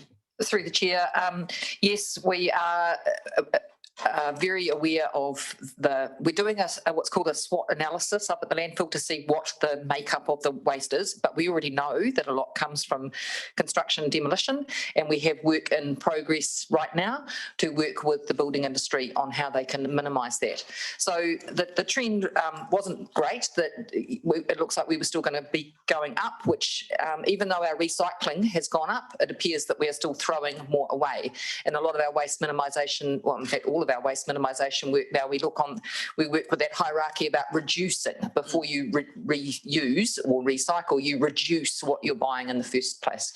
So that work in the waste minimisation space is definitely ongoing, and we socialised a fair bit of that when we brought the solid waste activity management plan up. Thank you. And my final one is just in relation to the organic food waste trial, and I see community compost has been selected to do that work. Just wondering what are the next steps in relation to how households will be selected, or is it an opt-in process? Just what's happening with that? So through the chair, I'm happy to answer that one as well. So just in the last day or two, the contract has been awarded to Community Compost. And in terms of the selection, it's a random selection. We need to use this trial data to get a representative sample of what the uptake of a kitchen waste or organic food waste trial would be. So it's not an opt-in, because you would automatically be dealing with a biased sample. So we have, through our database for recycling bins, selected a random number of homes along a route that goes from one end of Nelson to the other. The collection methodology is so that the houses are all on the same side of the street, and so we are working through that with Community Compost right now, and there will be communications letters going out inviting households to participate. We'll send out about 280 letters to the identified households. We're hoping to get 220 participants from that. Some will opt out, and how many opt out is actually quite an indicative thing for us to know anyway. But the view at the moment is that once we've got those people engaged, we will be starting this collection on the 1st of November. Lovely, thank you very much. Thank you through the chair. Kia ora, Lois, thanks very much for the report. My question is on page 34, 8.8, just in relation to the Three Waters funding. And I was just wondering if this was referencing the Awatea pump station. Is that one of the things that's being put forward? When I read 8.7 and 8.8, my understanding was that maybe it meant that, yeah, thanks very much. So through the chair, this is, and this was also alluded to in the report that went through to the 13th of August, that some of that funding from the Three Waters could be directed to some of the shovel-ready projects that we had put forward, and it is likely that the Awatea will form a part of that, not necessarily the whole budget, but certainly a portion of that, making use, as I've said, directing some of that to operational aspects. But yes, this is certainly was one of the projects that we put through as shovel-ready, and it certainly will be in consideration in terms of potential funding, how the percentage towards this fund, yes. Thanks. And then my next question is, it's actually not in the report, which is why I'm just wanting to get an update on it, if it's possible. Just in relation to the State Highway 6 Glen intersection concerns and the speed limit on that section of road. I'm just wondering if we've got an update on where things are at with that. So through the chair, that isn't the mandate that falls under the Infrastructure Committee, it falls under the RTC, and I would prefer to keep those lines quite separate. Yeah, it's part of the state highway and it comes under the RTC. And is the when's the next RTC? Next RTC meeting is in September the 7th. And that will be part of an NZTA update. And then how does the RTC report back to council on this kind of thing? The minutes, if councillors wish to see, they would have to either access the report and or attend the meeting or look at the minutes. So there's no No, the RTC doesn't report. It's got its own legislation. right. Yeah. Okay. And I'd have to say that is an issue that is that in the speed limit along State Highway 6, particularly between the town boundary and the edge of the urban boundary, is a constant question that is put to NZTA. Yeah. And also the resurfacing of the highway is another question that's constantly put to NZTA. I have to say that the answers we get from NZTA or Waka Kotahi are less than satisfactory. So I think just as a kind of around the governance table, as you know, being aware of the dangers that it is, you know. I've been to fatal crashes there in a previous life. I'm well aware of it. NZTA are well aware of it as part of an intersection upgrade. And that work is. So we're keeping the pressure on. Yes. Yeah. Okay. Thanks very much. Thank you. We hear the same things you do. Right. Any other questions? Okay then. Thanks, Councillor Skinner, then Councillor Courtney, and then Councillor Laurie. Thank you for that. And just like we've got to put some more budget funding, and I'm supporting what needs to be done with infrastructure. And Mr. Levitis, you explained some from Three Waters we can take across, and some we might make some savings. Where does that unbudgeted funding come from? How do we? You've got some jobs that's in like number 3, 4, and 5 in regards to recommendation. Sorry, 2, 3, and 4. 2, 3, and 4. 4 recommendation. Mr. Levitis, is it all comes unbudgeted from ratepayer, or some of it's subsidised? Through the chair, 2 is water, so it's not subsidised. It's only roading is potentially subsidised. So no, that's if this is already in council's budget, all we're doing is bringing money forward. Bring forward, okay. 2, 3, and That's the case, Lorraine, some of and them are. 4. Yes. And I said some of them, we reduced it in the annual plan, but we've actually gone back to what because we're speeding up the process. Yes, so if you recall through the annual plan, we wanted to try and give a realistic budget, but we always said that our process would be if we got to a stage as a result of easements, as a result of negotiations, discussions, design, that we could bring something forward, that we would. So I have no problem. This, no this problem is that in action, yes. I'm just thinking to say, out of any of that, 2, 3 and 4, is any of that completely new funding? No, it's been in our plans for some while. We're just bringing that forward. Thank you for that. Very good. And the other one is page 88. You've got in regards to the charts in regards to the Beach Road raised table. And I just need a bit of help here. As you can imagine, on a Saturday afternoon, coming off tired after a game of football, and I turn up on Beach Road at the Spring and Thurn to have my milkshake and pie recovery before I can even order that.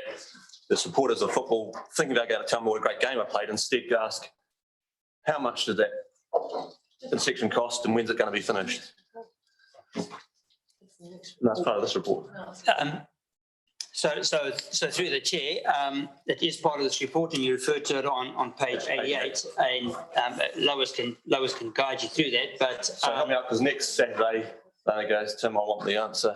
Yep, no, the answer is there. I appreciate very timely the answer is there, but I'll just we still have a wee while, and the next question you're going to get, councillor, is when that project finishes and we start the Beach Road storage. I see. You're going to get that same question. I saw that coming up, and that's further along, closer to this. And what we will do in anticipation of that, we will give you some answers so that you can be ready for that. That will be good, because I won't get off the field. So that I see that, if I've got that right, so on page 88, that's costing 180k the life of that project. Through the chair, that's correct, and that was PGF funding. EGF, so that's not from ratepayer. Correct. That's so I think obviously smiles there. And time-wise, I mean, things take as long as they take, but it does seem to be taking a long time. Is that? It is proposed at this stage that all of that work, the cycle path through Muiratai down to that raised table, will be completed in the first half of September. And through the chair, I just comment, I routinely, at least once a week, come that way into work. And because I need to monitor actually what's happening, but that table is, there's nothing that's been dragging the chain there. Okay. That concrete needs to set. We can't allow vehicles on that within 28 days. It needs to get its strength up. So the work that's there is really required. There's nobody not doing their work on that. Right. So from a layman's perspective, it looks like a small job, but it's taking a while, and you can imagine the frustration of those coming back and forward through there. That is what it is. Through the chair, that's correct. Someone's frustration in the weekend put a road sign through the traffic light. How's that work? Through the chair, they picked up one of the temporary road signs and actually threw it through one of the temporary traffic lights. So vandalism, in other words. Yes. Okay. And is that something, and the commentary, as you can imagine, happened a bit like when we had the Waimea Road development, that did take longer than we'd liked. This one here, they like to thought, some of the experts on side roads seem to think we could be able to do it quicker, or we could have more hands on deck for it, but is that something we could have done any different? So for the benefit of businesses and people travelling? Oh, look, we've done a lot of work in terms of the signage there that says the businesses are open. As I say, I routinely go through there and I monitor my waiting time behind the red light, and there is nothing there that I see that we could have done any differently. And if there was, I would have raised it directly with the project team. So, yeah. Thank you for that, and keep me informed if and we're able, appropriate about the storage. I see that come up some reports of storage tanks coming up further along there, and just raising that's not going to affect parking or access along there, or Probably will. for long term or short term. I see it looks like it's taking up some parking. So through the chair, I did indicate that there's, and sorry if I've missed your question, but there is going to be a lot of work in that area. Yep. And there is going to be continued disruption for the next wee while. I'll keep in touch. Yes. Thank you. Okay, Councillor Courtney, then Councillor Laurie, then Councillor Noonan. Thank you. Thank you, Mr Chair. Through to Officer Plum. Lois, you mentioned in your introduction the phrase smart procurement. To assist me to refresh my memory and perhaps the communities too, what exactly do you mean by that? Through the chair, we are doing more early engagement with our contractors. So we're doing direct engagement with single contractors for the jobs. We're not going out to tender per se. That was an agreement that we got because of COVID to try and make things go faster. So as a result of that, we, working with the Contractors Federation, have identified individual contractors that would be engaged on the particular projects. As a result of that, they get early engagement with us. They are forming part of decision-making around how constructability would happen, even design. As a result of that, they are very aware of what the job will cost. Therefore, when we're requesting their pricing, that's coming in very quickly. We have a really high level of due diligence over that because we are only getting one price in. We do all of that, and as a result of identifying the contractors early in the piece and then working with them, they're able to start on site very quickly. They identify when they can start. So instead of taking approximately 3 to 4 months to go through that tender process, we are able, the actual process of documentation and scheduling and all of that sort of stuff takes approximately 3 weeks. So that is just sped things up quite substantially. Mr Chair, will you allow me a second question? In the report, there's at least 10 underspends here. I'm just wondering if you just... Sorry, councillor, can you put... In the report here, there's at least 10 underspends so far, and some of, no doubt, most of it will be COVID. But I'm wondering, for picking up your smart procurement policy and all the cones that are around the city, and you have mentioned it and Mr Levertis has mentioned it, I'd like some more explanation around that because people are noticing it. They're talking about the cones and describing them in all sorts of interesting ways. So whether it's testing their patience, I'm not sure, but they are noticing and they want some explanations. And I'm wondering whether it's a catch-up, whether it's job creation under these circumstances, or just what exactly is the reason for the number of cones? Thank you. Through the chair, it's a combination. There were 5 or 6 reasonably major projects that were held up with COVID. So that's pushed the work out, and as I indicated earlier as well, with the wet weather and going into winter, that's made those delays longer than we would have liked. For every wet one day, that's 3 days potentially the workers can't work, whereas in summer 1 wet day means 1 day off. So the length of some of our projects has taken longer than we would have normally liked. On top of that, we are getting the new projects now up and running as well. So because of the faster way we're procuring, we're getting, we're in August, and normally you start seeing all the cones appearing in November, December, sort of through into next year. You're going to see cones much, much earlier this year. Good.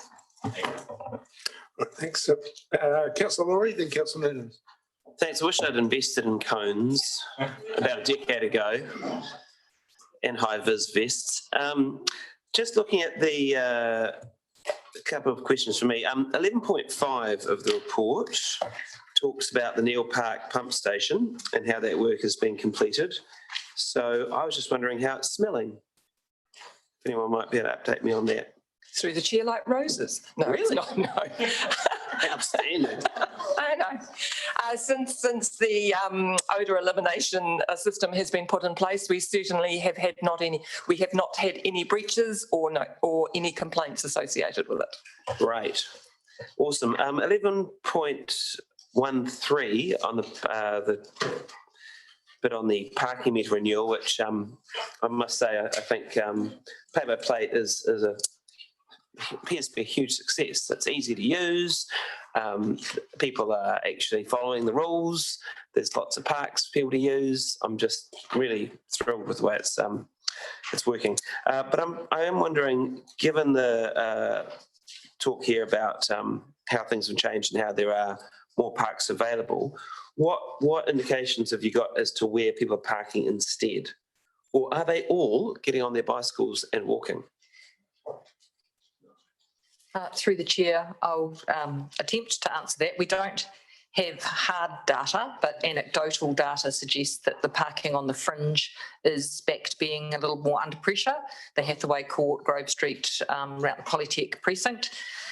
But we haven't been out and done actual counts. I mean, it's full. It's just a question of what time it fills up. Is that causing problems, or does that require more enforcement? Through the chair, we haven't received any additional complaints. That's good. Great. No, good news. Okay. 14.6, the Kawai Street Innovative Streets Project. At the time of writing this report, the outcome of the funding round was unknown, and officers will report any update at the meeting. Have we got an update? So through the chair, we expect an update this week. We haven't had one yet. Okay, great. 16.5.2 talks about the walking and cycling measure of transport as measured by the Nelson Residents Association was not achieved. 16% of respondents indicated they journeyed to work by walking or cycling, which is great, but it's below that 20% target. But I'm questioning the accuracy of the Nelson Residents survey, given that most of the questioning is done, I believe, through landlines, and we don't have any landlines in our family anymore. And most of the people I know don't have landlines, and a lot of them cycle and walk. So I'm wondering whether it's possible we might have actually hit that 20%, but our way of measuring is what's at fault. So through the chair, I'll speak to that one as well.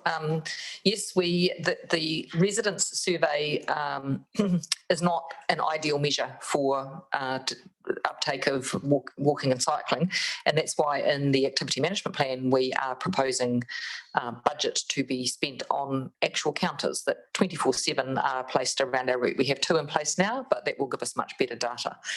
The one measure we do have is the hands up surveys in schools, which we are doing, and of course the census data did show that there was a higher level of people cycling to schools and tertiary institutions, so that's really encouraging as well. But the resident survey is not a great measure, and we don't propose using it in the future. Right, that's great news. Thanks. Councillor Noonan? Thank you, Mr. Chair. And through you, a couple of things. The 14.5 is about the recycling changes, and at the time the report was written, and I know that the report writing starts way earlier than today, and we've now had almost 2 months of the new method. I'm just wondering whether you've got an update, whether it's still too soon or got some indication? So through the chair, contamination rates, we really need 12 months data to give us anything meaningful there. So anecdotally, we haven't had more bins left behind or any more complaints. So it seems that people have adopted that change quite readily. Okay, that's good. And the communications plan, is it to carry on for now? Certainly the communications plan around waste minimisation includes ongoing education about what's appropriate to put in your recycling bin and what's not. Right, okay. And my big question, that was a little question, this is a big question. So the big question is, can somebody please remind me what our capital budget for 2021 is, please? Our capital works project. I'm thinking 55 million, but am I right?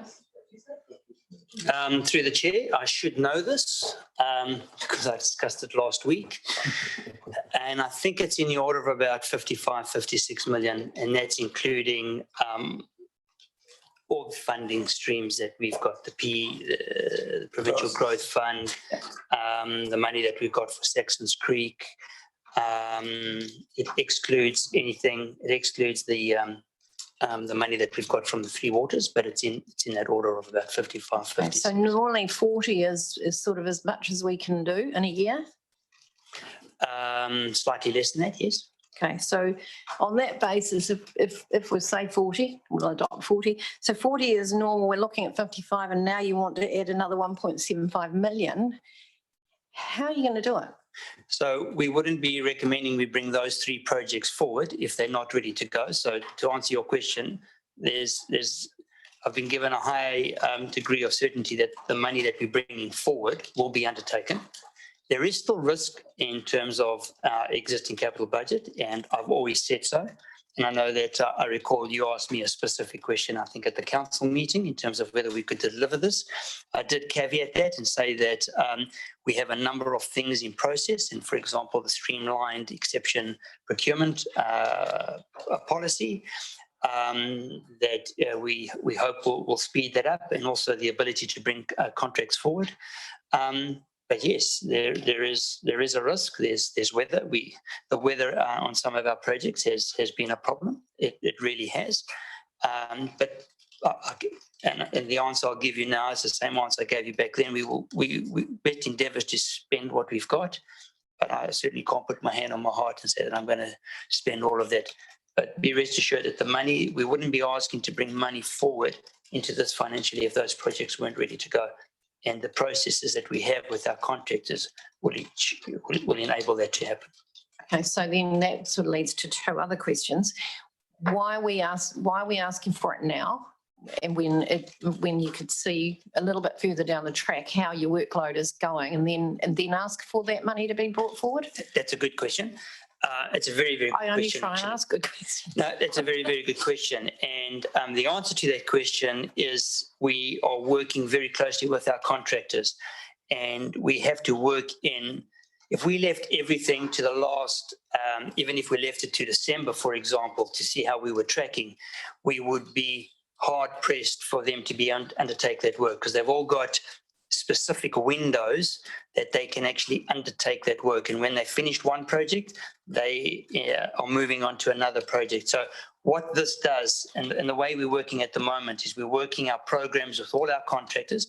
We meet regularly with the Contractors Federation, and all of those things are planned to military precision. And if we miss a deadline, essentially there may not be a contractor to undertake that work. Okay. So we're looking at opportunities. So do you think that the new system of actually working with maybe one contractor has actually made the work program more nimble? Oh, absolutely. Okay. Oh, absolutely. And is that why 100%. you've got some confidence in bringing forward funds?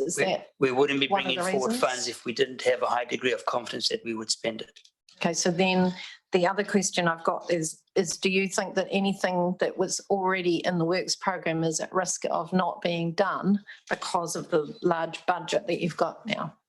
And when No would we know more that? so, through the chair, no more so than what my answer was when I gave it to Ed Council. So those risks still exist.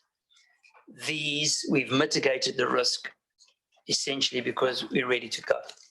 Okay, and my final, I don't know whether it's a question or a message a request to the chair. Given that our capital budgets have increased substantially, I'd quite like to see a different report. I'd like that if we approve this, which I think is probably likely, I'd like to see that total capital budget somewhere in reporting against actual as we go, so that we can see as we go through the year that it is actually happening, because we're taking money from future years and bringing it forward. It does impact. Are we able to have that sort of a report of some nature? I suppose what you're asking for is the accumulated amount, because we have. Yes, and as we use it, that we can see that the increased budget is actually being used. Does have impacts on future years. That's why I'm asking for that. Through the chair, I guess my comment is we provide that through the quarterly report. This is why we get it detailed. For us to give this every 6 weeks would be extra admin for us, because it takes for us to prepare for this quarterly report takes a lot of people behind the scenes with finance, making sure the invoices are in, Yeah, I don't think I'm asking for that. So what I think you're going to do is you're going to be adding some more sheets to our quarterly report with the projects that absolutely. you have got here. Oh, yeah, absolutely. And We'll that be will, reporting on that that. will show, Oh, yes. okay. Yes. Okay. There's 31 sheets there at the moment. Well, we'll be adding. And Be Mr. 37, Chair, are we going to 38. go through those sheets we do. separately? Or are you dealing with those now? Well, that was the purpose of asking any questions you had, you know. Well, there's just a couple of spelling mistakes that were probably not, I mean, there's a Myrie Street and there's a Marie Street, and apparently we have got a Marie Street. I think we were talking about Myrie Street. Yes. Does it help with decision making? No, but it is important to get those right, given we do have two streets with those names, and I think it's important. And through the to get chair, I those accept that. And we have multiple checks, and I would like to say that we catch all spelling mistakes and commas and apostrophes, but I guess we don't. Yeah. Any other questions, Councillor? No, I would, I'm just wondering with how you're going to treat this new reporting. Are you going to go through that, or are you just assuming that we've? It's a quarterly report. Okay, so the new reporting framework, which the staff have now done, which I'd have to say is really interesting to read. The staff costs was the only thing that I had a query on, and that was really that because it's not, it's more of a timing thing, and I've talked to Officer Plum about that, and she might want to just give a roundup of that conversation we had in the car park. Okay. Through the chair, the staff cost is a new thing that council is starting to show. And what happens at this stage is at the beginning of each financial year, the capital projects team is the only team that does this at the moment. We do an estimate of the potential time it will take our internal staff to manage a particular project. So depending on the size and complexity of that project, there's a process that we look at and say potentially that will take the officer 238 hours, 40 hours, 70 hours, whatever that might be.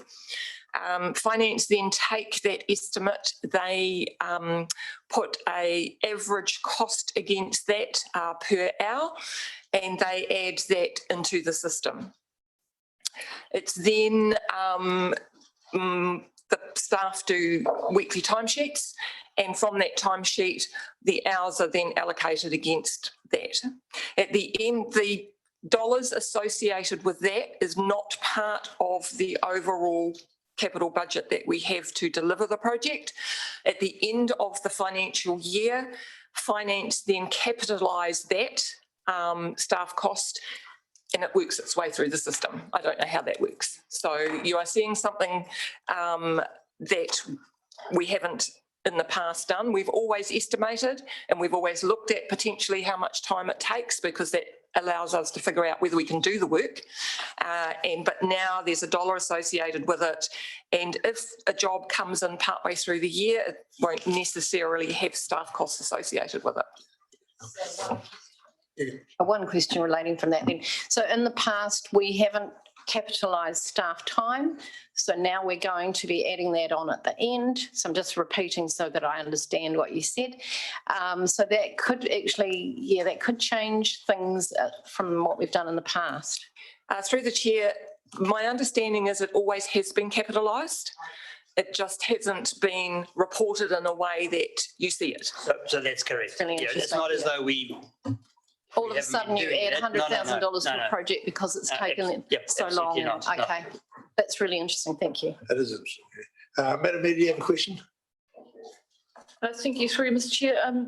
Since this report was produced, we've had the decision that masks need to be worn on public transport from Monday, and I'm just wondering if Mrs. Parfitt could just talk us through what preparations have been undertaken or plan to be undertaken for both passengers, but also for drivers. Thank you. Certainly, through the chair, this is another very live issue at the moment. There are some things that need to be ironed out, and I'm party to conference calls with the National Emergency Response Team. But NZTA, Waka Kotahi are providing masks to us. They'll be delivered probably to my home address over the weekend, for not only public transport users on the bus, but total mobility clients as well. And although they're not advertising those masks, they will be available for distribution to people so that we're not leaving people on the side of the road who don't have a mask. But there is still a lot of discussion and decisions to be made around things like at what age are they mandatory. It's certainly not the operator's role to enforce this, so drivers can't get into debate with people. That is a police matter. So that's the level of detail that I'm awaiting advice from NERT, from the National Emergency Response Team, on how we handle that. We have a comms plan in development, so already there are posters going up in shelters and on bus stops and in buses saying that masks will be mandatory from Monday. So it's a work in progress, but it is very live and developing as we speak. Thank you, Mr. Chair. I just really appreciate that update and understanding the complexity actually of what is asked. And Listening to the debate on, I think, National Radio New Zealand from the chair of the same committee in the Greater Wellington Regional Council. So yes, and I think there is going to be, I guess what I would really encourage Nelsonians to do is please continue to take the bus, but please do wear a mask. I have a stunning red one with polka dots and a dark one also with polka dots. Okay, Councillor Courtney, another question. Yes, thank you, Mr. Chair. Through to Officer Plum. I'm looking at page 66 of your report, and it's to do with parking meters and the renewal of those and the number we have. There is a perception in the community that we have reduced the number of parking meters, and particularly in Trafalgar Street, but I want to know whether that's correct or not. We have a total, do we, of about surely not, do we have 15,200 metres in the city? And is that figure planned to be reduced?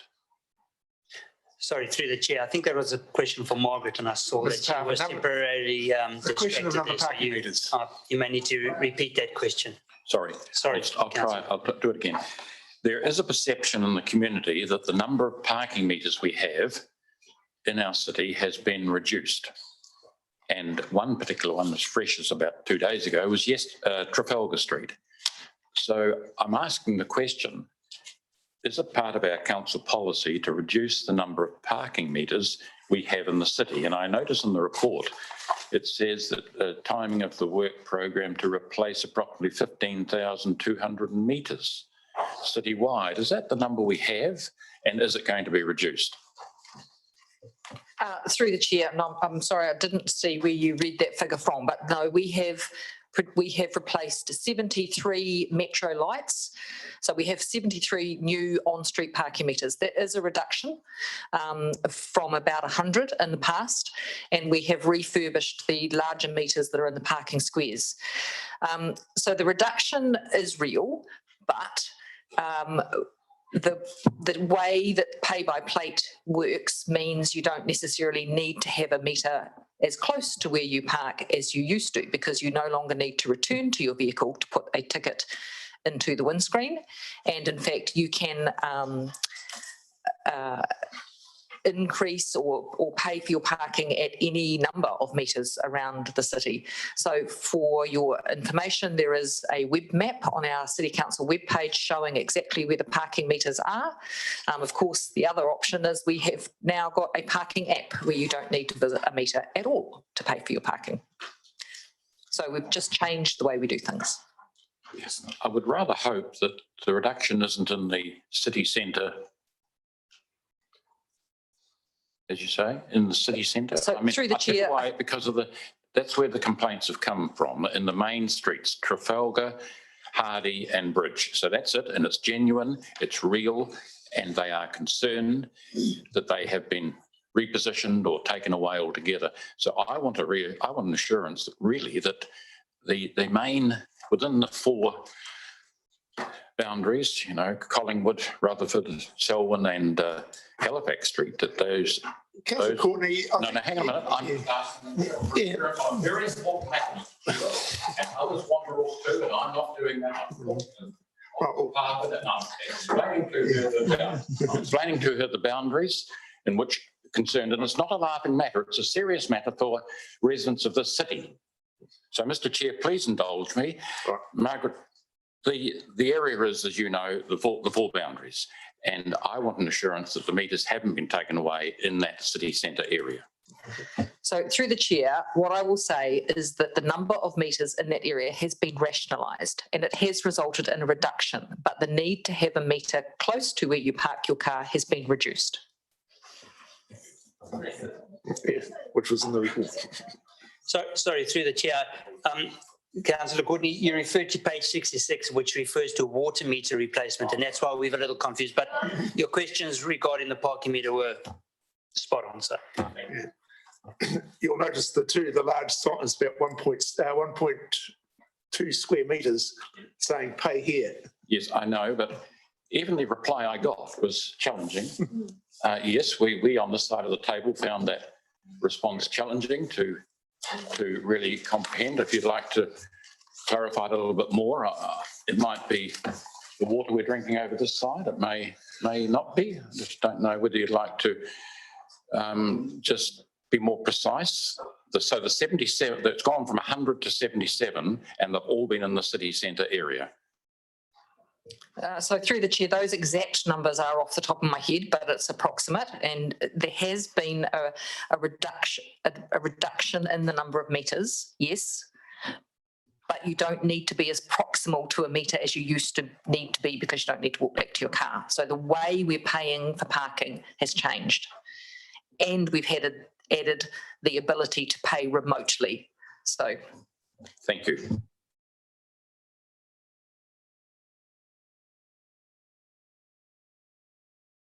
I have, and I think it's a question. Page 97, if you're still going through this, the very last page, and it's a spreadsheet. And I ended up being confused, so I'm hoping somebody will be able to unconfuse me. And it's regarding the solid waste, and I always struggle with performance measures, as I imagine everybody else does too, because we never seem to quite get there with some things. But this one's the solid waste, and it's regarding the historic performance and the resident survey results. So we've got a very old survey of residents regarding composted food waste and composted garden waste. From 2014, it says 67% composted food waste and 73% composted garden waste. Then we go to the end of year comment, which says interim survey results for 2020 show an increase to 65 on average for composting waste. But it was 67, so 65 is a decrease. So that's why I'm confused. So maybe somebody, it might be very simple, but I couldn't put the two together. I'll have to come back with detail on that. And the other question, is that the last time, the 2014, was that the last time that the resident survey asked that question? Because that was the last result. 2014 seems a long time ago. Through the chair, no, that question is asked every year, so I'll check on that as well. Oh, so I'm allowed to be confused. Thank you. That's really helpful. And just one more, the one above, I just wonder whether we'll ever achieve some things, because I just wonder whether, is it possible to have a range rather than a specific? Because it just seems unachievable sometimes. And I don't know whether that's a mandate or whatever that. So through the chair, that performance measure is another one that we're looking at tweaking when we write the next solid waste activity management plan. So we'll have a better picture going forward. I think you're right, it is a little bit of a confusing measure, and we're looking to address that. So if it's possible to have a range rather than a specific, I don't know whether you can do that, but. Look, we have a specific target in the joint waste minimisation plan. We have a specific target there, but this is something different again. Yep. And there are a number of factors that come into waste to landfill. For example, the construction waste, we know that under COVID level 4, the landfill take was down by about 70% because businesses weren't operating. So we aim to get smarter on how we measure that progress. And could it be a range, or is that something that's impossible? I'll have to come back to you on that as well. Okay, thanks. Right, I've got Councillor Brandon, her worship. Thank you through the chair. Three simple questions. One, it was just about the parking because I do appreciate the feedback that Councillor Courtney has been receiving because I have too. So my thing is, are we still sending out communications about the new parking meters, the parking app, and how to program in how you can distribute your first free hour? Through the chair, yes, we deliberately carried some budget over into this financial year. The parking meter renewal was carried out in the last financial year, but we carried some budget into this year so we could continue with education and in fact, payment of a roving ambassador out on our streets to talk to people. So that communication is ongoing and we can ramp it up on social media at any given time. It sounds like we may need to, from what I'm hearing from you. That would be great. So I appreciate that. That would be awesome. My second question is just around the COVID delay, because we said that there were some projects that had COVID delay and there was the back and forth with the money and the unbudgeted cost. So with the current situation, we may likely, if it doesn't contain where it is, have more delays with COVID-19 that could create further increase in cost unbudgeted? Through the chair, absolutely. So if we go back to where we were in lockdown, absolutely, we will be exactly where we are here right now. Okay, This just deals with the recovery of that. Of that last period. So we just need to be mindful that there may be another meeting where this cost could come up, which then brings me to my next question, which is because we did a zero rate rise this financial budget, the impact on the next annual budget by bringing projects forward and then having delays in the unbudgeted extra cost, what impact will that have on our request for next year's annual budget and rates for our people? Well, through the chair. So if I use the Wakatu Storage World as an example, the budget will just go, it'll be zero next year and it just moves into this year. So it's an offsetting. It's just an offsetting. No, thank you. I was just, because you're bringing projects forward, but I was just aware that because we've had delays, projects then get pushed back. So then cost goes up and I'm just sort of really conscious and mindful that we had a discussion that by doing a zero rate rise this fiscal, that the impact of the next fiscal annual budget, we wouldn't be able to compensate and basically penalise our ratepayers by doing a zero budget rate rise this year. Great question. Is that a question? Yeah. What's the question? Yeah, what was the question? That that I asked that we are being mindful, and you said yes, so you answered that question. So then my next question was for our annual budget for next year, because we did a zero rate rise this year, at that annual plan budget, we talked about the flow-on effect onto the ratepayers for the following financial year and what that means, and that we wouldn't do a double increase to make up for having a zero rate rise this year. So I'm just being mindful that if we continue to have these delays and we bring project forward, does that mean that other projects would then come forward into next year, which would then still increase our cost, or are we shuffling to make it neutral? Through the chair, I understand the question now. So not necessarily, no. When we come, I understand exactly what you're saying now. So these are extraordinary circumstances to bring money forward, and we're only doing that because we're ready. When we look at the first year of the LTP, which is next year, we will take that all into consideration, and that'll be coming through to council, and council will obviously make the ultimate decision as to what the rates increase will be, but it's all in the mix. No, that's great. Absolutely. Yeah, because I was just concerned that we have a flow-on effect that it projects, and the risk is if we don't proceed with a project, that then there creates a flow-on effect that we may delay another project, which then increase costs or things like that, because everything's interlinked. So I was just concerned. That may well be the case, but we will look at it holistically. Yes. No, thank you. Right. Madam Mayor, you had a question? I was actually going to offer to, I don't normally move the recommendation to council, but I'm happy to do that, Mr Chair. Thank you, As Madam bound to Mayor. receive the report. Seconded, And Councillor. That's the whole recommendation? Yes, that's the whole lot. the recommendation and the recommendation to council. Yes, and just speaking to that, I want to thank the officers for the work that they have put into the new reporting. I really appreciate the way that this is presented, and there's a lot of work that's gone into this. It's a very good report.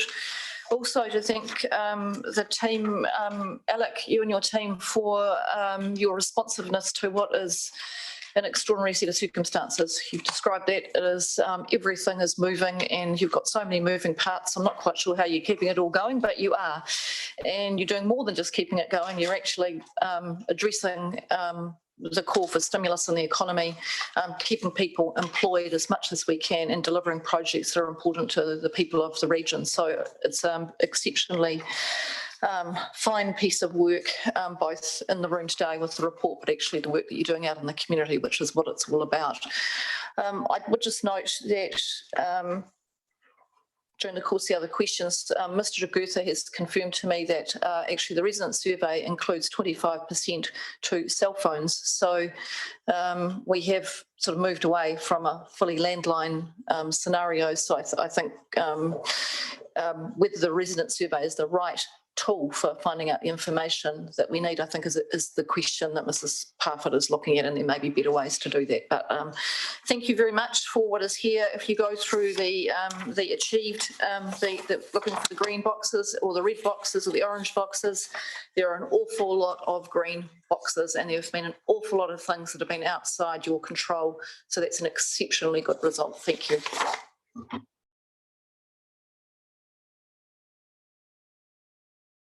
Thank you, Mr. Chair. Yeah, similarly, I think this quarterly report represents 6 wildly changing and challenging months, and a huge mihi to the team, to Alec, David, Lois, Marg, and everyone else in our fantastic infrastructure team. No bias coming through there. Not only have we continued to deliver on all those things that people don't necessarily see, but we've also had a number of quite large public-facing changes, including those parking meters and a move to integrated ticketing, all of which has gone down as well as I think it possibly could. And so I'm looking forward to getting to learn to love cones and bring on the cranes next. Thank you, Councillor O'Neill-Stevens. Councillor Nairn, you wish to speak for or against the... I just want to query those. In the report, it said that 5 projects were COVID related, but you've got 1, 2, 6 there. Yeah, the 6, number F, 62,000 is weather related. Weather related. Okay, I'm just deciding because I don't usually approve unbudgeted, but I think it's an exception. Yeah, well, that's the answer to your question. No, that's fine. Yes, I will speak in favour. So it is unusual for me to support unbudgeted funds, but there is a reason for that this time. Look, I think it's probably been really difficult for a time frame. We're in unprecedented times after all. And I guess this was going to happen, and looking at the figures with what we deal with, that's probably pretty conservative, and we're very fortunate that we've been able to catch up on some of the work that we've got. So I thank the staff for that. And yes, I support bringing forward, and I just look forward to that work being completed, and I really hope that the staff will be able to, well, the contractors will be able to perform that work for us, because if we can get that done, it would make a big difference to Nelson. So thank you very much. Right, I had 3 speak in favour. Anyone wish to speak against? There being none, I'll put the recommendation with acclamation to the infrastructure team. Think where we were 6 months ago and how the world has changed. So those in favour will say aye. Aye. Against? Carried. Thank you very much. That concludes the infrastructure meeting. We'll take a short break. How much time do you need for the briefing? 1 hour? Right, we'll do karakia and have a small break.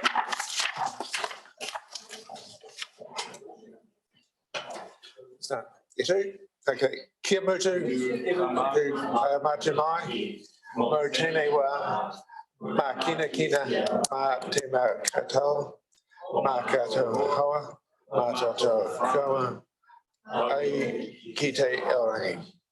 Thank you very much.